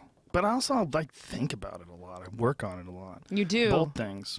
I think if you are not comfortable in either or, I read something today that made me sad. I cried. Whoa. I cry all the time. I'm such a bitch. I love it. No, don't do that. Crying is strength. Strength and vulnerability. It was about Scott Weiland from Stone Temple Pilots, and it was a story that his wife wrote. The Rolling Stone one. Did you read glorify, it? Don't glorify tragedy. It made me so sad. Addiction is nasty. It made me. It was not just the addiction. It was the way he treats his kids. Yeah. The way he sort of replaced his children. He had a son and a daughter with the first wife, and then once he got the new wife and he had a new family, he replaced his family, and he just stopped paying attention to his son, stopped paying attention to his daughter. They never went to his new house, and all that was just such a bummer to me. It was addiction, such a though, bummer. is it is nasty. By the way, the kids that didn't live with him were probably better off. I know that's a fucked up Maybe. thing to say. You might be right. You might be right. Maybe. I mean, that being raised in addiction heroin, is God damn it. Yeah, it'll get you. Heroin is addiction. So You fucking can scary. you can never. You'll never win. You'll never right. You're right. But I work at it. I think you have to work at it. Yeah. If you don't work, especially taking care of kids, it's so fucking important. Because you were neglected and because I was neglected, I think we have that thing in our head, and I'm fucking bound and determined to let my kids know that I love them, I care about them, and I spend a lot of time with them. Yeah. And I don't talk and about it too much. it's also not just time. It's I'm not on my phone. Because I wasn't alone in a basement. You were ignored. I had people next to me who were not. Who they were with me, but they weren't hearing me or seeing me. I was invisible, even though people were around me. They weren't interacting with you. Which is sometimes more confusing to a child than just complete absence. Yeah, because then definitely. I'm being rejected on a minute-by-minute basis by someone who's choosing something else over me. So the most tragic thing is when you see the new alcoholism, I think, is kids with their parents are on their phone right next to them, completely checked out, but right next to them. So that you're there, all the time. but you're not there. Yeah, that's a really common thing. But here's what's fucked up. And this is something that I struggle with, and a lot of my friends who have kids struggle with as well. A lot of people become interesting because of adversity they face when they're children. And then you have children, and the last thing you want is your children to experience adversity. Yeah.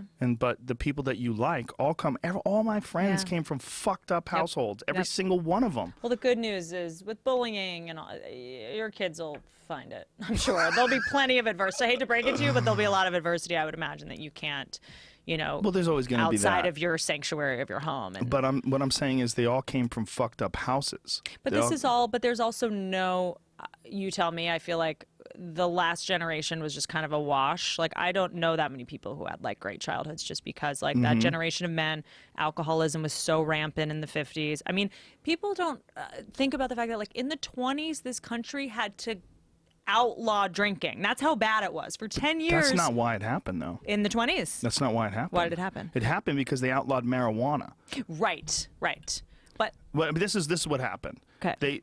what they did was they tried to control the population, and one of the ways they were going to control the population was outlawing drinking. Right. They tried to put a shackle on people because they didn't want people going out in the streets and doing these things. But what they did is they empowered organized crime, and in doing that, what they did was they just made Al Capone rich, and they made all these people rich, and then once they did that, then they tried to put a stop to other drugs so they can take these people that they used to enforce the alcohol laws, and they enforced other laws. Like, that's when marijuana became illegal. Right. But all of it is just a control issue. It's not it was necessary. Right. In fact, the best way to keep people from drinking is to let people drink around them, see the disastrous effects. Like, this is why you don't, like, you're in all these groups. Why are you in all these groups? You're in all these groups because you grew up with people that were fucked up. Yeah. You know, I never touched coke, and one of the reasons why I never touched coke because I grew up with cokeheads. Right. I had cokeheads that were friends of one of my good friends' cousin was a cokehead, and I saw it from a bunch of people. And then I had a buddy who died from heroin. Yeah. I've never even thought about dying of trying And also, heroin. when you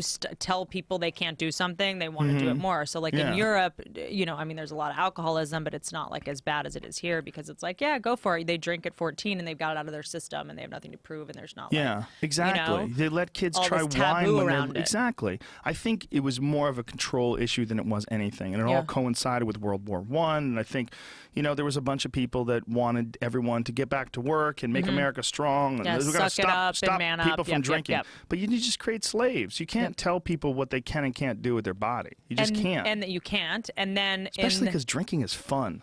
I like it. Super fun. And and then in the 50s, the fucking Mad Men generation, the 3-martini lunch, like, people were just drinking during the day at the office. It was socially acceptable. So that was our parents and our parents' parents. We're the first generation, I mean, trying to be good parents that even have the information to be able to be good parents. So we have the information on the psychology and the sociology and alcoholism. Like, you're the first parent that's going like, you know what? I'm going to see my kid and let my kid cry, and if I have a boy, I'm going to let him say, like, I don't feel good, and not be like, man up and catch this ball. You know, it's the first generation that I feel like we're really know enough to be able to be good parents. Well, you got to know when to tell them to man up too, though. Yes, you got to tell them when to walk it off. Yes. You know, like my 5-year-old, she'll cry over everything because she knows that crying gets her attention. Yeah. And then I'll go, look, sweetie, if you want a hug, I'm happy to give you a hug, but I know that didn't hurt. I saw what happened. Yes. There's really nothing. I'm not going to enable victimizing yourself. Yeah. It really, really, really hurts.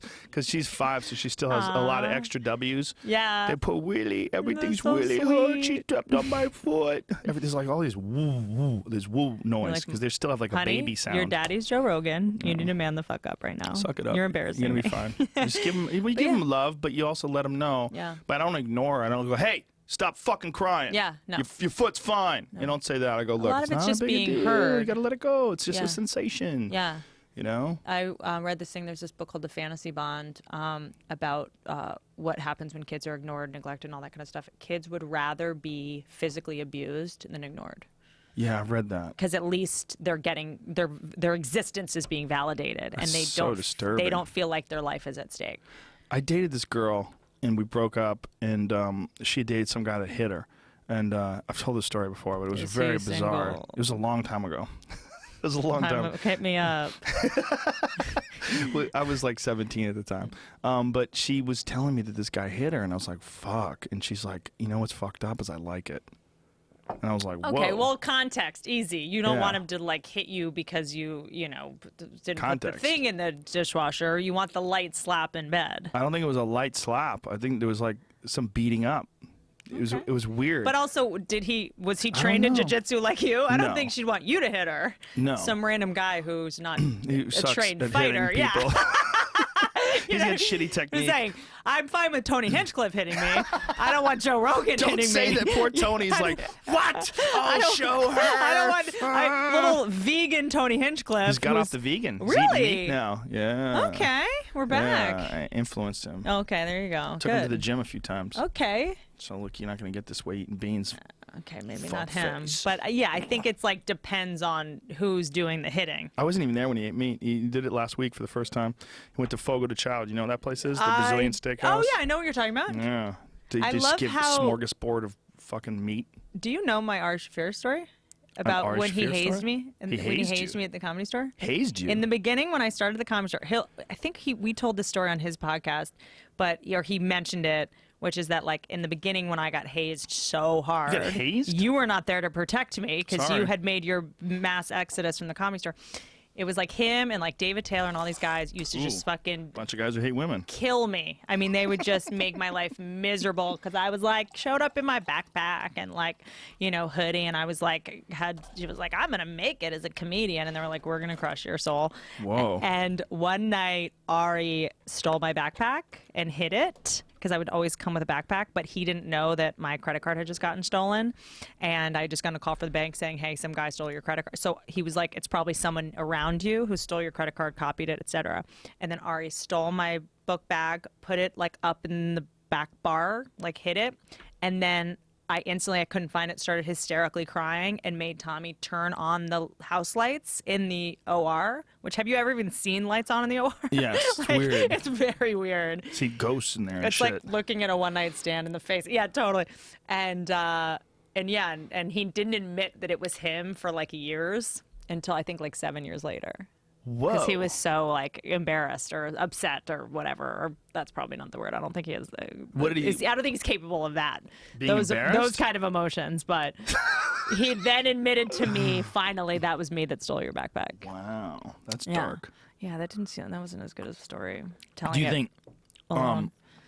Do you think there is a concerted effort to fuck with women when they start doing stand-up comedy? Fuck with them emotionally, obviously. Yeah. Mentally. Yeah. Yeah? And I'm You've grateful for experienced it. that? I'm glad they did. Really? Yeah. I'm Wow. grateful. It made me tougher. You say that. Not a lot of women would say that, right? Look, I know maybe I'm not being feminist but Yeah, I that word again. That I know. fucking That's word. why I said it with a tinge on it, because So loaded. because I grew up playing sports. Mm-hmm. I welcome adversity because I know it makes me stronger. So I don't So rare though. complain about it. I know, like pain, muscle soreness, all that stuff. Like if I'm not sore after a workout the next day, I'm bummed because I know that I didn't work that hard. So adversity at the Comedy Store and stuff, I like knew instinctively you guys are helping me. You don't know you're helping me. Because you're trying to hurt me, but you're actually making me stronger, and I'm grateful. That's a very unusual attitude, though, right? Even for a man or a woman. Yeah. For anybody. And I grew up in an environment that was very like, idle hands is a devil's work, and if it doesn't hurt, you're not doing it right. Jesus. Yeah. Christ. Yeah. So I'm grateful that I have that mentality because it helps in doing stand-up. So you stop for 3 months. You've stopped for 3 months 3 now. months. Yeah. Do you time it? Do you decide 3 months? No, I sort of like, I think stand-up for me is very much like a haunting, you get an itch. You sort of like have stuff you have to talk about, and instead of like boring your friends at dinner with it, or you have a podcast, you have other outlets, I wait till I'm like, this is a gross word, but like constipated with like an obsession of injustice. Like right now, there's nothing that's like keeping me up at night that I have to get on stage and yell about. And if I'm not obsessed with it, why would I waste an audience member's time? So when did you do your special? First week of September. Okay. So when do you think you'll start getting that itch?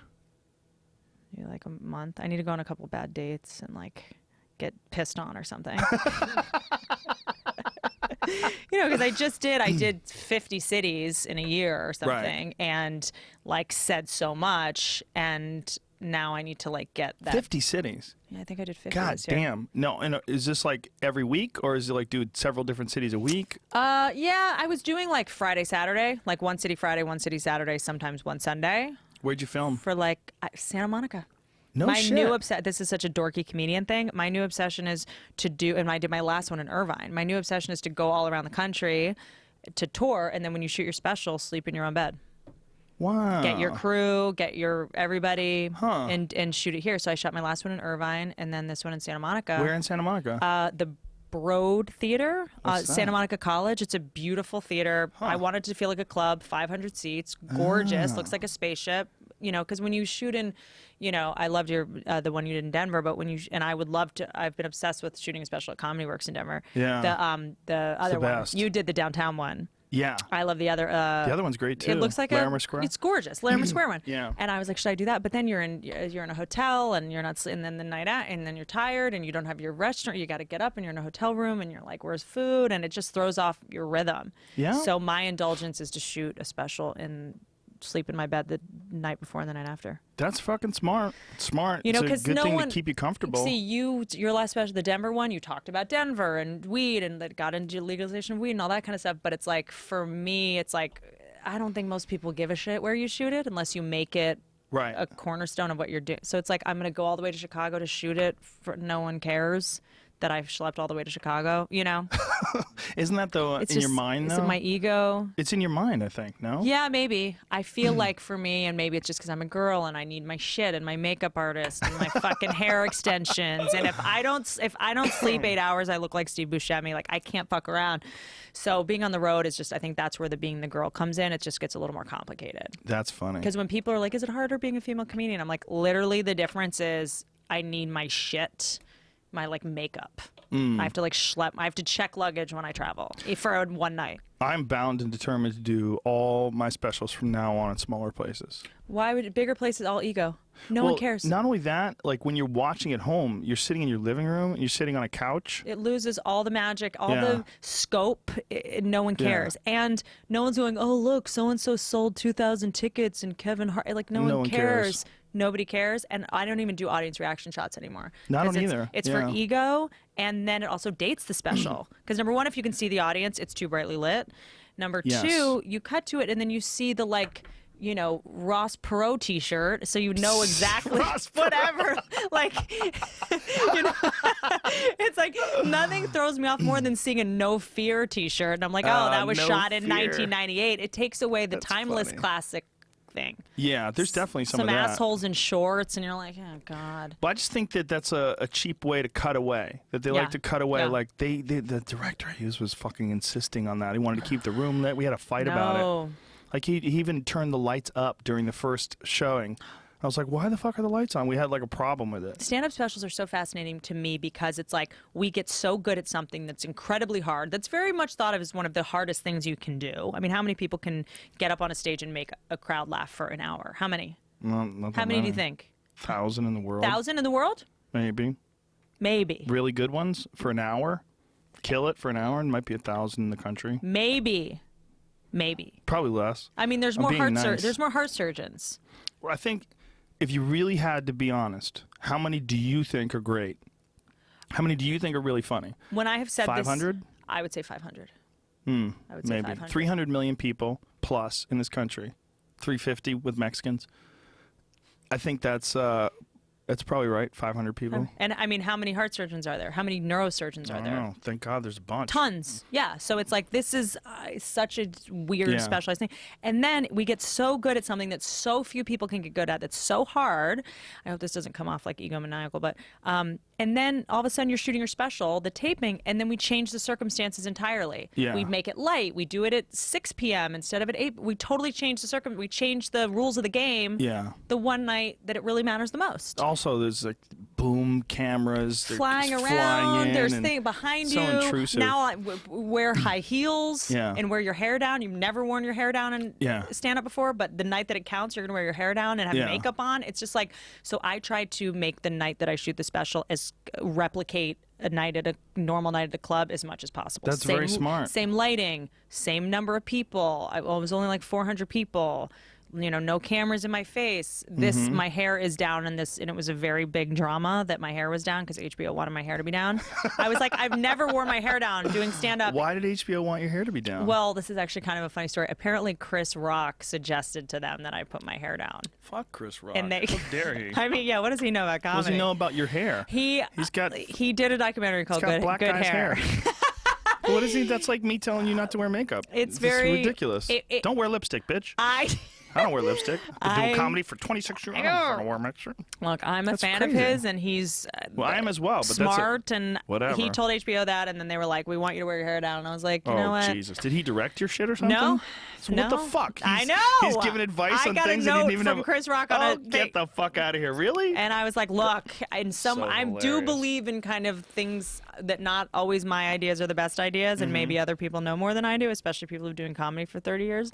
So I just decided to do it, and did you feel weird? I felt very weird. I felt like I was being attacked by like a wild animal the entire time. You see me like my hair like forgetting, and I'm like super tweaked out in the special because my hair is attacking me the whole time. But yeah, it's like playing a sport with your hair down. That's what it felt like to me. You get used to shit. Yeah. Yeah. Yeah. I can see it. And you've got muscle memory, and all of a sudden I'm fighting it. But anything that throws a curveball at me while I'm performing, I welcome because it keeps me present. Well, especially something that throws a curveball at you while you're doing a special. It's not just performing. You're performing something that's going to be like locked down forever. Yeah. Yeah, but that's what I think we are best at, having shit thrown at us and us having to deal with it. You know? Sometimes, for sure.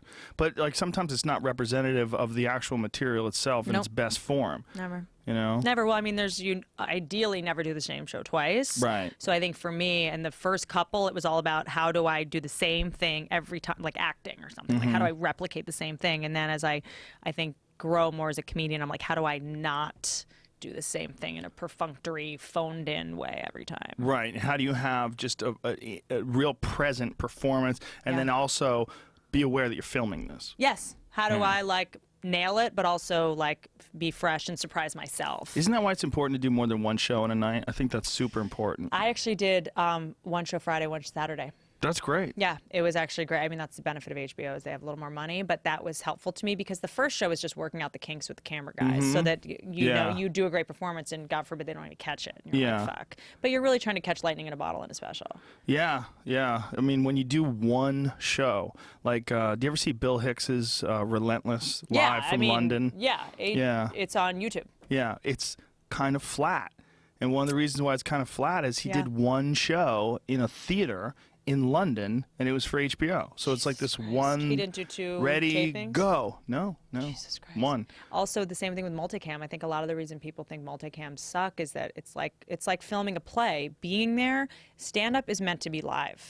It's if you're watching it on Netflix or if you're watching it on HBO, you're getting like it in its second iteration. Like it's always going to lose 40% of the magic. I mean, you go see Joe Rogan at the fucking Comedy Works, you're dying at every joke, clapping, fucking slapping your knee, going crazy, and then you watch it and you're like laughing out loud, but it's just a different. Yeah, well, you're not in the flesh in front of me. Yeah, you're not caught up in the trance. Yes, you're not in that vibe. Same with multicams. Like, you know, we'll shoot like an episode of something, and I swear when it's there, it's funny. We're all like, that was so funny. The audience is going crazy. Everyone's laughing, and then you go see it in the editing room, and you're like, it's so much funny if you'd been there. Yeah.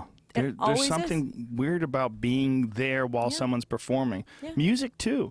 You know, you go to like really good music, you like really good music, and you listen to it, it's great. But if you go see someone do it live, it's like, oh, magic. man. It's the magic. Oh, I rarely get to see people perform like music-wise. I mean, I see a lot of stand-up, but it's so rare that I get to see music. I went and saw Justin Timberlake when I was in Vegas. I know we're in Vegas a lot of times at the same time. I was in Vegas, and after the show, I went and saw Justin Timberlake, and I was like, after the show, so after you did my your show? Yeah, and then I went. He does a 3-hour show, by the way. Jesus Christ. He did 3 hours, was dancing the entire time like Michael Jackson. I had to sit down 45 minutes in of watching his show because my back hurt.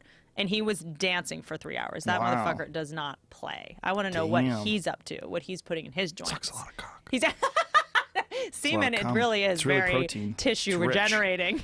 No, it's in that probably case, Adderall. I'd be 12 feet tall. And so watching him, I was just like, holy fuck.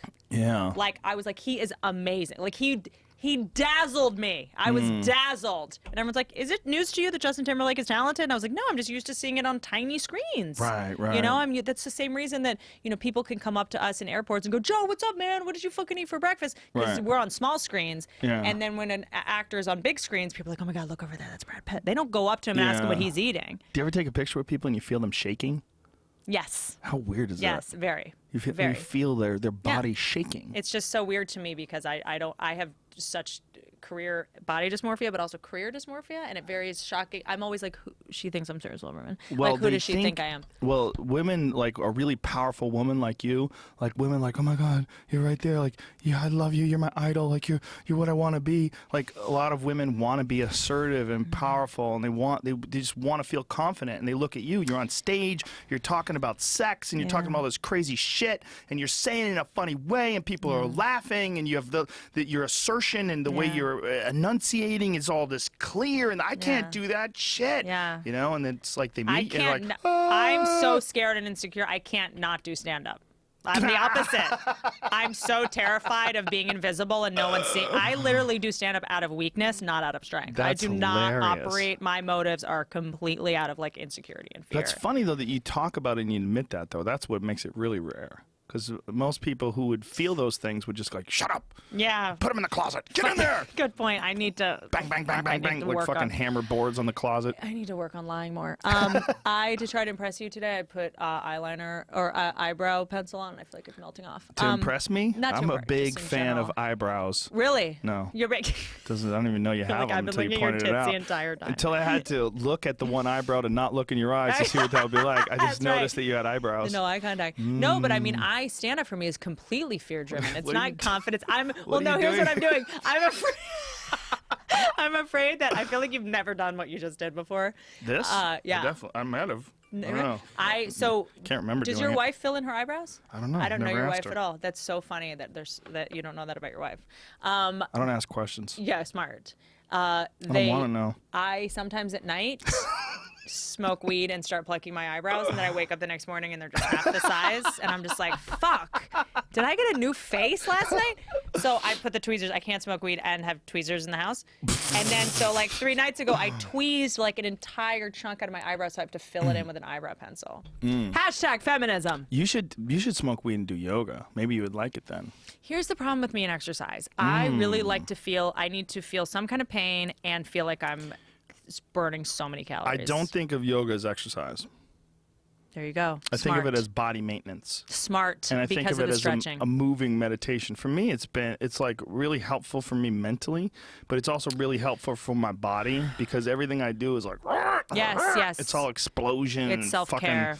Yeah. Well, the stretching fantastic especially. for that. Yeah. Because Giant. hypermobile people, which I have, which is that we use our bones instead of our muscles, which is a lot of people. That doesn't make any sense to me. I don't understand what that means. It basically means like, so I can like knock my hip out of, like I'm just like too flexible basically. Okay. My hips are just like, I'm just janky. I'm a lemon. You're very flexible. Yeah, I'm very flexible. My hips can pop out of socket. They pop out of socket? And when I like literally? When I pop out of socket. And then when I like would run and walk, I would walk with my bones, my hips and my knees instead of my quad muscles. Does that make sense? You would be a good striker because it's one of the things that when you're teaching martial arts, one of the things that I would teach people back when I used to teach is you got to think about you're using your bones. Don't think about your muscles. Interesting. Think about fighting with your bones. Yes, because that's what I do. The way to do it correctly is like mechanically you have to be using your bones. You can't think about using your muscles because then you're like,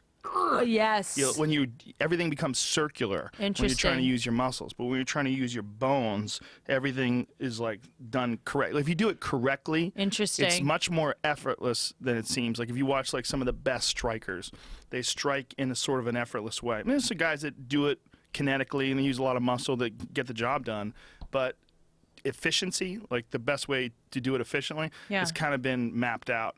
And the way they do it correctly, it's almost like seems counterintuitive, but you're using your skeleton. Do you know Martin Snow? No. He's got a gym called Trinity Boxing on Melrose, I think. And he was helping me with what are those little things you put in pools that help you float, floaties? Oh, those little things. Yeah, so he would have me punch the floaty things. Yeah, a lot of boxing trainers use those. Yeah, exactly. So that They're good for defense too. So I would do that. Exactly what you're talking about, because I would try to hit use all your muscles. Because I'm too much. I'm a lot. You're a lot. I'm too much.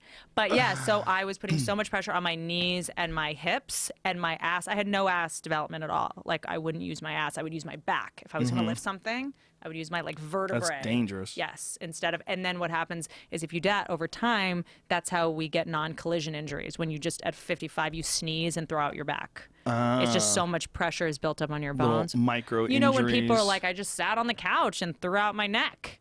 You know, stuff like that. I did that once in the fucking in the shower. I like turned to grab the shampoo or something like that. Gets and I'm like, ya. Yes. Yeah, it just hits you. But it's a straw that breaks the camel's back. It's like the straw that breaks the camel's back. And I had to drive to Vegas, and this is a long time ago. And I'm in my car driving. I remember I couldn't turn around and look behind me. So when I had to look behind me, I'd literally have to like, turn my whole body like this to look behind me. So for you, is yoga about stretching? Yeah. And my mind too. I know. It's about my mind because I have the same sort of internal dialogue issues that I'm sure you probably do. Yes. So I just dialogue. Breathe. That means you have two people in there. Yeah, there's a bunch of people in there. Mine's a monologue. No, there's animals in there. There's fucking plants. There's all sorts of shit going on there. Yeah, there's elves. There's a lot of stuff going on in my head. Yeah, it's about keeping it together. Yeah, that's what it's about most of the time. I know that's the next thing. I have so many prejudices against yoga. You might be the first person. I have yet to meet someone who does yoga who's not batshit crazy. Or annoying. Oh, like literally every Whole Foods parking lot is a bunch of people with yoga mats being complete assholes. I'm like, just because you have a yoga mat doesn't mean you're cool. Like it's rare that I meet someone who does yoga who abides by the principles of yoga at all. It's hard. You can find them. It's all like anorexic, unemployed people. But it's also where we live. That's true. We live in a place where everybody's trying to reinvent themselves or pretend to be something. Yes. They create this false narrative. That's a giant part of why we're here. We're in this like magnet, okay? This Hollywood attention magnet. Yeah. And all these metal filings, these people that just so desperately want to be special. Yeah. They come to this place. And if they don't feel like they're special, they go, well, that guy seems special. What's he doing? Well, he's wearing wooden beads and he likes yoga. I gotta get some of those. That's what I'm doing. Namaste. Yeah. I'm doing, I'm eating tofu. I don't, no animals were harmed. It's commodified. It's not. Yeah. I also am like at this place, and I don't know where you are on this. I'm like on self-improvement overwhelm. So it's like, by the time I do all the things I need to do to improve myself, it's like 4:30. By the time you go to like therapy and work out and meditate and yoga, it's like I don't even have time to. It's a full-time job to try to take care of yourself. It's definitely a full-time job if you do it right, and that's why it's really hard for people that have full-time jobs to take care of themselves. You find it overwhelming. You get out of shape, you get tired. You can't indulge in hobbies. If you're a full-time job and you have a family, and God forbid you're behind on your bills, so then you have to work overtime or pick up a second job and fucking like it's a luxury to not be crazy. It's a luxury to not have like body trauma and to hurt yourself. It's like I go to this woman who helps me cry. The Grinberg you go to a method. woman to help you cry? Woman, this Israeli. I'll fucking help you cry. I'm sure you. That was like, see, I just figured out what was wrong with me. I thought that was hot. I just learned everything I need to know about myself. Yeah. I failed that Rorschach test. Her whole thing is that you're basically, your body's a blueprint to everything that ever happened to you. And as a kid, all the trauma and emotions that you repressed are like held in your muscles. And because of our bodies react faster than our brains, is that true to something? That if as a kid, if I was abused and I used to do this, I'm flinching for those of you listening, as an adult, if I flinch at something, all of a sudden it's going to signal my hippocampus. The amygdala tells my hippocampus something bad is happening, even if it's not. Are you overthinking shit? Is that possible? Probably. You go to a chick to make you cry? Probably. Because just go for a jog. I never cried until I was like 27. What? I never cried. So I have all this like... It's the bane of my existence. I've always been a crier. Really? No, that's why you're healthy and that it's release. Crying is a solution, not a problem. Yeah, but I don't cry about shit with me, though. That's what's weird. Shit that happens to me doesn't make me cry. Interesting. Shit that happens to other people. Other people's tragedies and bad, and even sometimes positive things make me cry. That's healthy. I learned that crying is a weakness, and you're not allowed to cry. And if you do cry, you're going to attract attention of dangerous people who are just going to make things worse. So just like pretend like everything's fine. Well, I think that there's whatever crying is, this overwhelming emotion, that is also like horsepower. Yeah. That overwhelming emotion when it's manifested itself, or when it's manifested in a positive way, or in like when you turn it on and use it in some way, like fuel for something else. Well, I think when someone says to you, this is like your thing, right? That you're a lot. That's what that is. What they're saying is, I mean, even though it makes you feel uncomfortable because you're insecure, because you have this like self-judging thing, but what that is you got a lot of fucking horsepower. There's a lot of shit going on. There's a lot of, so when you funnel that stuff into something, you can achieve spectacular results. In that, a lot of people that are like dull, or they're just, there's not much going on there. They can't do that. You know, and that's the difference. Like, it will overwhelm you in a negative way. It'll fucking burn your house down if you don't control it. Yeah. But whatever it is, when you focus in on something, you can do some shit that other people can't do. But then it's like this balancing act of trying to keep this fucking tiger under control. Yeah. And that tiger is your mind, your emotions, your being, whatever the fuck you are. You know, and some people just have more of it. There's some people that are just more. And I wonder if and I would interested in your take on this, is that I wonder if, because I was very nervous when I like decided, okay, I'm going to I'm going to fix all these invisible wounds. I'm going to like fix all this brokenness of like, will I still be funny? Will I still be ambitious? Oh, I used to have a real problem with that when I was young. What if I get mentally healthy? Will I still be funny? Will I still need to tap dance for people? When I was like in my early 20s, I used to like, there was always the concept that I would always chase as a martial artist, to chase this concept of enlightenment, this unachievable goal of being in complete, total control of your mind, being present at all times, and being just absent of weakness. Right? You fix yourself. You get to this point where you're operating in this pure Zen state in competition. That's what I chased all throughout my youth and all through my teenage years, up until I started doing comedy. And then when I started doing comedy, I was at this weird place where I was like, I shouldn't like try to meditate, and I shouldn't try to calm myself, because I should be kind of fucked up, because that's all the great ones, like whether it was Pryor or Kinnison, they were all fucked up. Lenny Bruce, but they were all imagine fucked how up. great Pryor would have been if he was a little more sober. Or Maybe. Imagine how long, who knows? I don't know. But I was like, okay, I cannot, I mean, I'm killing myself with this. Like, I can't live this way anymore. And if I'm only doing comedy because I'm fucked up, I probably shouldn't be doing comedy. Well, that's the crutch that like Scott Weiland's wife was talking saying, about. Yeah, that like glorifying tragedy and glorifying illness, addiction. Yeah, you know, especially that fucking drug. God damn it, I hate that drug. It's so fucking 90s. So 90s. Scary, but it's not. It's 2015 now, because all the people that are addicted to pills. Anthony Bourdain did a show recently about Massachusetts, and one of the things that they were talking about in the Massachusetts show of his show, it's not called Parts Unknown. He was talking about these people. They were interviewing, because Anthony had a serious heroin problem when he was younger, I don't know. and he was talking about all these people that became addicted to heroin because they got on pills and it was so easy to get, and then they were prescribing them like fucking crazy. When I got my nose fixed, my doctor prescribed me 2 different opioids. Yeah, what? And I didn't take any of it. I was like, my nose doesn't even hurt, man. It was like mildly uncomfortable once it was done. But they get that addiction, and then they changed the laws and made it much more difficult to get the pills, and then people got desperate because they were addicted and they needed it, and then they went to heroin. And they were talking about this overwhelming heroin issue in Western Massachusetts, and I guess a lot of parts of our country. I mean, just the more I learn about addiction, the more scared I get, because a lot of it is genetic too. You know, they say genetics loads the gun, environment pulls the trigger for drugs, you know? So I know that's in my genetics. That's a tattoo someone has on their ribs. Some really like hot girl tattoo. who I met on med dates. How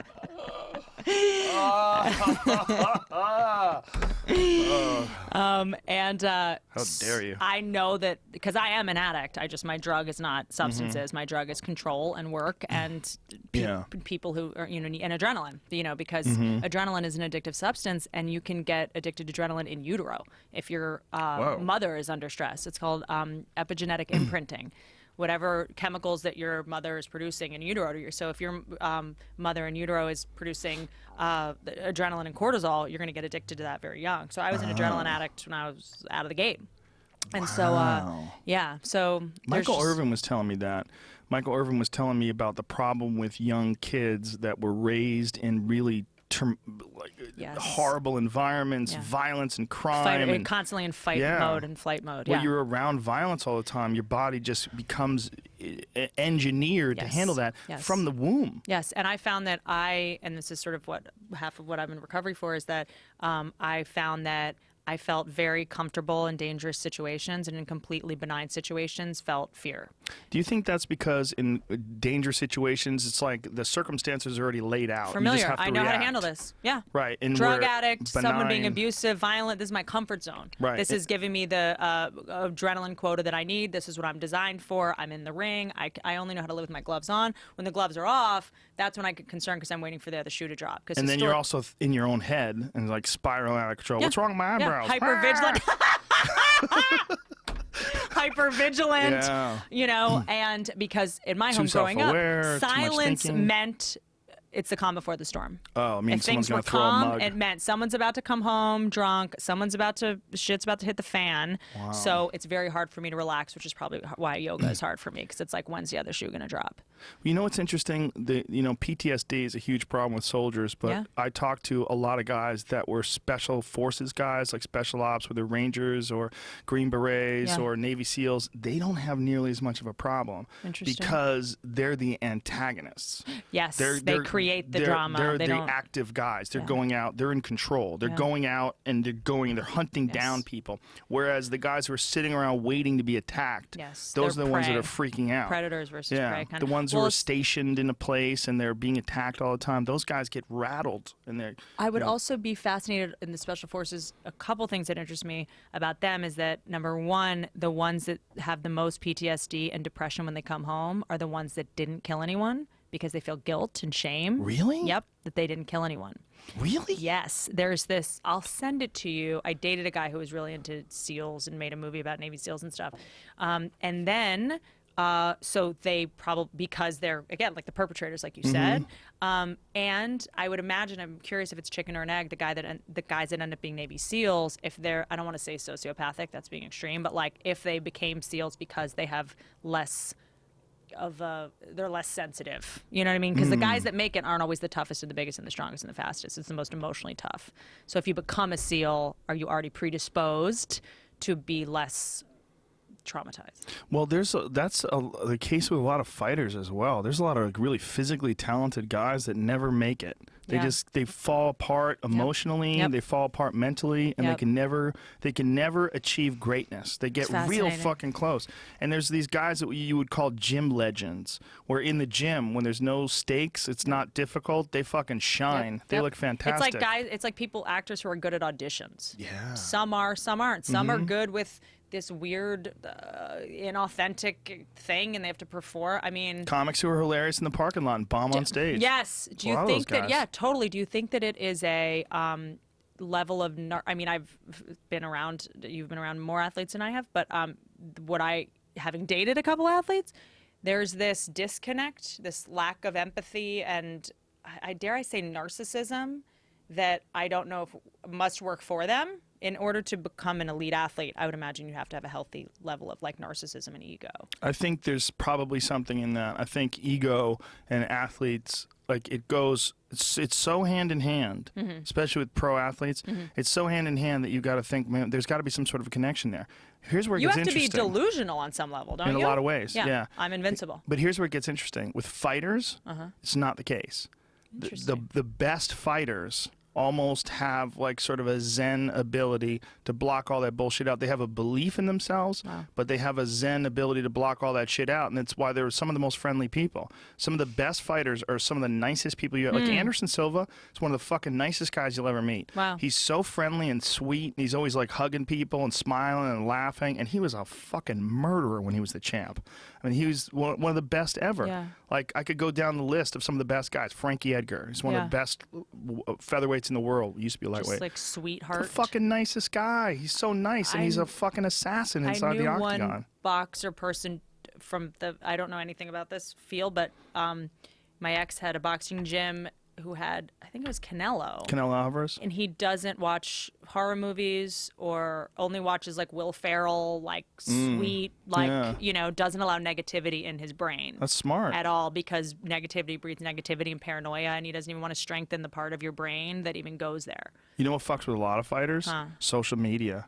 I can't even imagine. I can't even imagine. They go on these message boards and these people calling them pussies and faggots. But does that work for or against you? Could you use that as fuel, or do you? Most of them against them. Yeah. Most of them against them because they're dealing with their own fears constantly, Yeah. so they don't want more. Like what you are and who you are is in some ways defined by what you believe. Yes. And if you are insecure and then that insecurity gets reinforced by other people calling you a loser. Yes. You know, that guy fucking chokes. I'm a choker. Shit. You know, and then you get in there and you're like, fuck am I a choker? And that's in your head. Yeah. And it's strengthened a neural pathway. Like I work with this therapist. She's like a trauma therapist. And when I was going through a really bad breakup, I was not allowed to talk. What? I swear you're going to like this. You're not allowed to talk? I was not allowed to mention the person for 90 days so that we weaken the neural pathway of even thinking about the person. So you're strengthening. Is that real? Yeah, you're strengthening neural pathways when you think, like, when you read tweets about you suck and you're an idiot and whatever. Reconnecting those ideas in your head. Yeah, and then it's like the same way you quit coffee. It takes 28 days to create a new habit, right? Because that's how long it takes to develop a neural pathway. I thought it was 90. I think it's 28 for a new neural pathway. 90 for, I don't know. You probably know more about this than I do. I think habit. Well, I don't know. Maybe it depends on the habit. I don't know. Obviously, we're both saying I think. So neither one of us fucking know what we're talking about. Someone Google it and hit us up. I saw on Twitter. I read someone's Facebook. Call Neil deGrasse Tyson. Yeah, I don't know. Fact check our podcast. Sure. But I know that 28 days is the minimum for rehab because of that. But 90 is really when it really matters. Well, it makes sense that there's pathways for sure, because it's one of the hardest things for people to break is habits. Yes. And it's also like one of the best ways to develop new creative thoughts is to do new things. Yes. Like take yourself completely out of your habits, 100%. Out of your environment, out of your comfort zone. This is when I'm trying to write something new, I'll rearrange the furniture in my house. Yeah. Because it just is That's a great move. It's a new, like the couch is in it just gets your brain thinking outside of I like to go places. Oh, that's smart. I go places, and sometimes I'll go places like I'll be in my car. I'm like, you know, I'm gonna fucking drive somewhere I've never been before, and just get out of my car. I love that. Just go somewhere. Well, I think it's good to just be in a place that you're not used to. To just like mix up your brain. Yeah. You get new perfume. This sounds dorky, but like I know that sounds crazy, but new smells, new colors, new everything. So I won't wear black when I write. I know that's so stupid. What? It might just be superstition because you don't wear it's black just when you write? I try to wear colors because it stimulates different parts of your brain. Different colors, music, smells, candles. If I'm starting a new script, I'll have new candles, sage, like stuff that just like stimulates your brain. You know Benicio del Toro? I'm interested. I'm listening. Oh no, not Benicio. Call me. He's the actor. Sorry. Yeah. I was like. I know that did seem very random. Guillermo del Toro. Okay, yeah. So it's a fat, ugly guy. So don't have the same thoughts. But he's very creative, and he was doing this thing where he took this camera crew on a tour of where he writes, and he's a horror writer. Yeah. So his office is filled with like all these weird trinkets and objects and statues and books and all this cool shit. And the reason being is that like he has designed this area, this creative space to sort of stimulate his imagination. Awesome. Yeah. Awesome. What do you do when you sit down and write? What's your process? Smoking the weed. I get so high, I'm scared I'm gonna die. That's what I do. I get but I write sober too. Yeah. But I like to write so high that I feel like I have to get the words out before they slip away. Oh, that's smart. Yeah, well, it's like what you do on stage when you dig a hole for yourself. It's almost like sort of, but it's obviously there's not as much pressure when you're writing. But I feel like when I'm writing, I like to get outside of my own, comfort, my own control.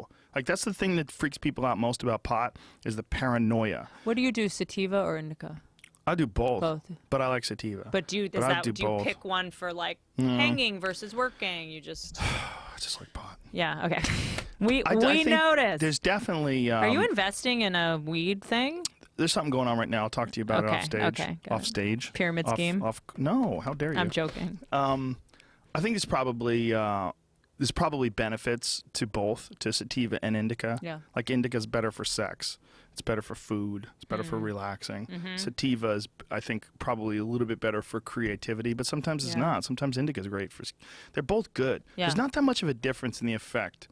There's differences, but both of them have very similar creative enhancing effects. At least to me. Right. I think I'm convinced that everybody has a different reaction to it because I've explained my reaction to marijuana to other people, and they're like, "What?" Yeah. You know. Yeah. And then but you also have to be too. you also have to be as smart as you. You know what I mean? And creative and driven and et cetera, et cetera. Well, I think alcohol too. Like I've talked to people that get I know people that get angry and mean on alcohol. Like they want to go out and get in fights. Do you think that that's who they really are? Maybe. Do you think that like the truth comes out when you drink?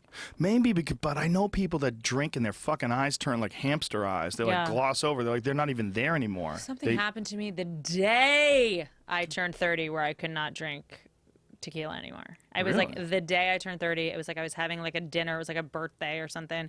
I was at Chateau Marmont. Someone sent over someone I kind of knew sent over tequila, and he was like, I bet you can't do more shots of tequila than I can. Was it Bill Cosby? It was Bill Cosby.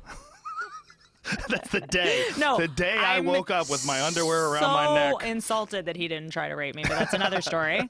That same thing with Craig Shoemaker. Everyone's like, "Oh, did I just hit on you?" I'm like, "No," and now I feel bad. Yeah. And so sent over shots, and I'm competitive, so I was like, "I will crush you." Wow. I woke up in my bed, fully clothed, looked at my phone, 80 missed text messages. Did you go home with John Mayer?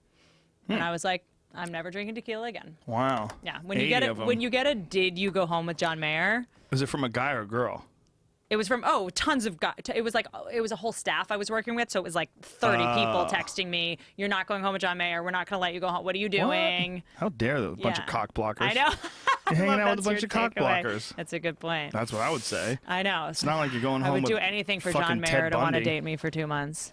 2 months. And spit That's me what you look out. for? Spit you out, but don't spit on It's you. a pretty good. Don't spit on me. Spit you out. Spit my whole entity out. The Oh, entity. Jesus. And You're putting a lot of it out there. You're looking for Seth MacFarlane. Seth MacFarlane. John Mayer. Guillermo del Toro. No, the other one. Benicio.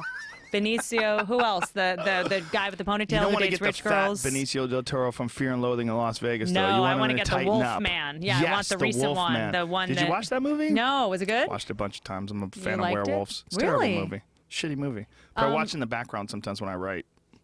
So you have movies that you have in the background when you write. Sometimes. You have like specific go-to movies. Sometimes I like putting images playing in the background, and then I don't have the sound on. What about Sometimes music? I have music. Sometimes no music.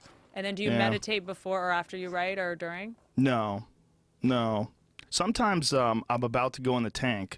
Like sometimes I'll get high and I'm thinking I'm going to go in the isolation tank, and then I decide to just start writing, and I can't stop. That's great. I sit down, the writing just says, I remember. just comes out of you. That's fantastic. I Yeah. remember. Sometimes it's a bunch of bullshit. I go back and read it. Garbage. You're like, fuck fucking hell. nonsense is Yeah, this? I can't do anything with this. Send this to fucking Carrot Top. I mean, there are sometimes I'm just like, I'm the worst person. But that's how it is. You're mining. Yeah, you know, you're mining. You're That's such a chipping great- away at the rock, and occasionally you find gold in there. And then something I think Johnny Carson said is that B jokes that we would never do on stage that we write that are like B jokes that don't deserve to be on stage said extemporaneously are A jokes.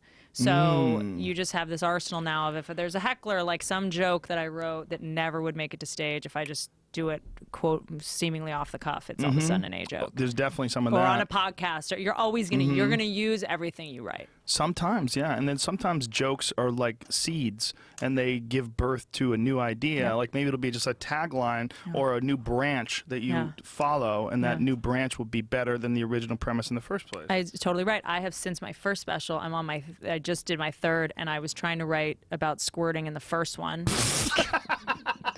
Couldn't get it. Didn't get it. Second one, couldn't get it. Couldn't figure it out. The third one, I have 25 minutes of squirting on my new special. Absolutely outstanding. Yes, it's like it hit. It was the right time. It was like getting zeitgeisty in porn. Like I just had to wait for more to be revealed. The world is ready for It was squirt. premature. The world is ready for. Do you squirting. believe squirting is real? You're gonna have to watch my special, guys. Okay, I'll watch your special. I don't want to ask you to. As my gynecologist says, I'm not just being defensive because I can't do it. I mean, I tried to do it myself and I peed all over myself.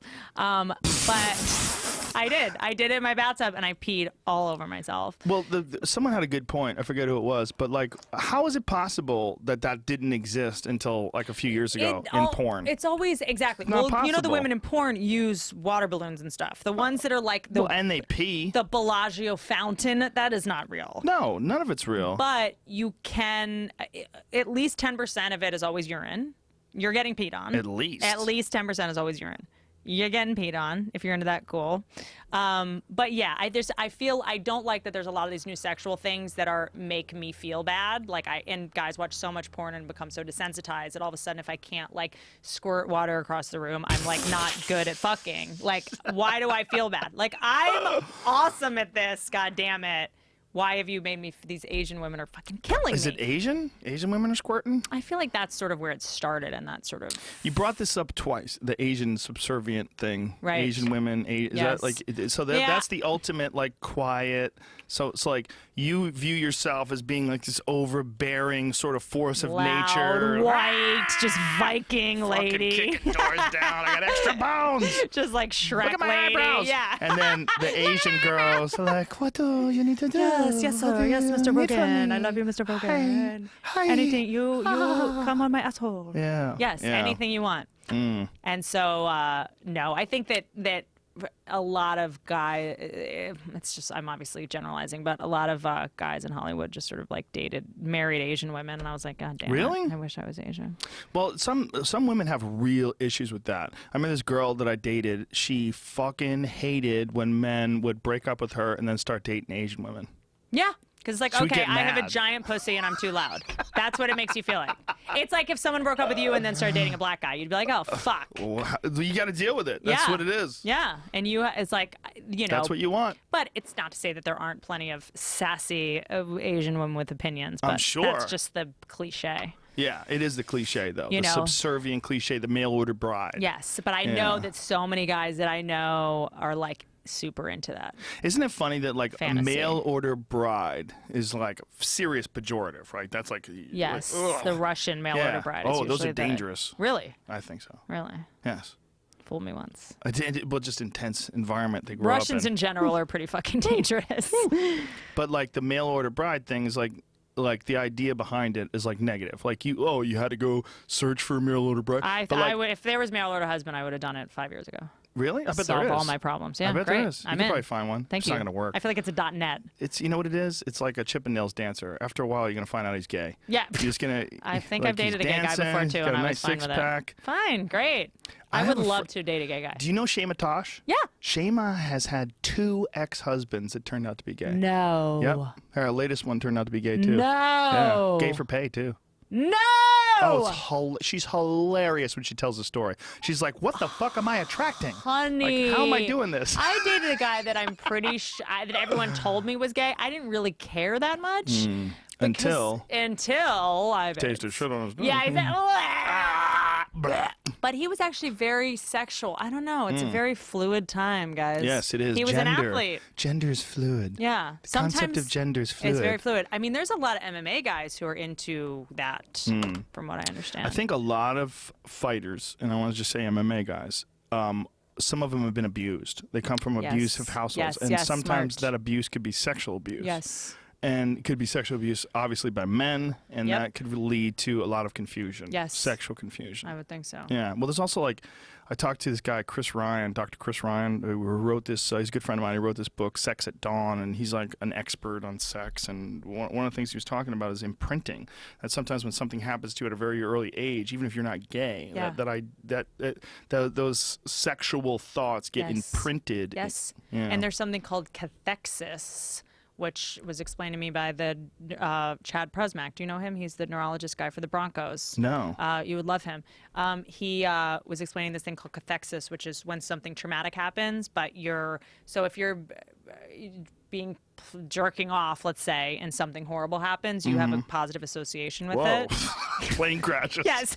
Someone was jerking off when 9/11 happened. Literally, you're fucked. You just have to watch the if Twin you were Towers. watching- What are you doing in there, Mike? Nothing. I have to finish. No, I can't stop now. It's rebuffering stream. So you got to go back to like old black and white footage just to feel like you're totally. So if you have some sort of thing you're using or eating as a child to deal with trauma and something bad's happening, and then you're releasing dopamine in your brain and it's associating with something negative. So that's a big one. The eating one is a big one with people that have like trauma and they soothe themselves with the food. It's instant dopamine. It's the fastest kind. You don't have to go get to a drug dealer. You don't have to fuck someone. You don't have to get a hooker. It's the most socially acceptable form of dopamine. And you don't have to deal with people while you're doing it. You can shut the door and you can be... Jack in the Box. I go into grocery stores like I hadn't in a while just because I was working and someone was going to the grocery store for me. And recently I'm like, I'm going to go to the grocery store myself. I'm going to be a human being and I'm a comedian. And you don't go to the grocery store for yourself? I do. Not like when I was doing a couple things working at a time. No. Really? Just in the last year I started going again. That's hilarious. Why? Do you go to the grocery store? I never have not. Really? Yeah, my whole life. You never had like do you have like someone that manages your house? No. Or like you're such a badass. I remember when I was like wanted to do this documentary. I was doing it with my ex-boyfriend and then I was like, why am I working with my ex? The State of Play documentary, which they're still doing on Calcio Storco and Fear and all that. But I'm just not like running point on it. Why do I bring that up? Oh, and I said to you, I was like, hey, so can I have like HBO like call like your assistant? And you were like, I don't have an assistant. I do everything myself. And I was just like, that's so fucking badass. But it's normal. That's like a person. Yeah. It's not badass. Yeah. It's just normal. Yeah. I think when I get to a point where I need an assistant, I should back off. Interesting. I guess for me, I overextend myself too much, and my luxury is help. I don't buy expensive shoes. I don't, have a super nice. I just help is what I, and I don't mean that. That sounds so like slave ownery. No, but like employees. Or just like an assistant who like helps me makes my doctor's appointments and just does my schedule. Well, I see people that have like just like a whole industry behind them, like all these people and handlers and too much. Bodyguards they take with them on the road, and they bring a personal trainer everywhere, and like there's too much input. There's too much data and coming you're being at you. infantilized. Yes. Like, well, in a way, but you're enabling more productivity because you're sort of farming out all these tasks. But I feel like for me personally, like I value alone time and I value thinking. Yeah. And the only way to do that is to not have obligations. Smart. Like you have to have less people that you have to communicate with. It's just more people you have to call back. Yeah. But I think for me, like I'm so easily distracted and so perfectionism begets procrastination, which begets paralysis. So if I'm going to go to the grocery store, it's going to take me 3 hours. If I'm going and this and what about this and this has gluten and blah, blah, blah, like if someone else goes, it takes an hour. If I go, it's like, and then I'm in this and then I'm getting a lavender oil and then this fucking Himalayan salt. I put on the headphones, I listen to a podcast, I put my phone in my pocket, I push the cart around, I smile at people, I throw the vegetables in my cart. I have a good old time. That's fucking hot. Everything's hot to you. I know. You need to get laid. How dare you? I gotta get the fuck out of here. I gotta go take my kids somewhere. Yeah, this is ridiculous. We're at 4:45 now. We're gonna wrap this up. We gotta do this more often. Can we do this more often? I would like to. Let's do it. And I love you. I love you too. Such a fan. When's your HBO special coming out? January 23rd. January 23rd. Yes. And what's it called? I'm Your Girlfriend. Oh. All right. Powerful Whitney Cummings. Yeah, I'm Thank not you very powerful. Much. I'm You a are. mess. Shut I'm a up. mess. Everybody's powerful. Do I look shiny? Am I powerful shiny? audience. Thank you, everybody. Love you guys. Take care. Bye-bye. Big kiss. Oy.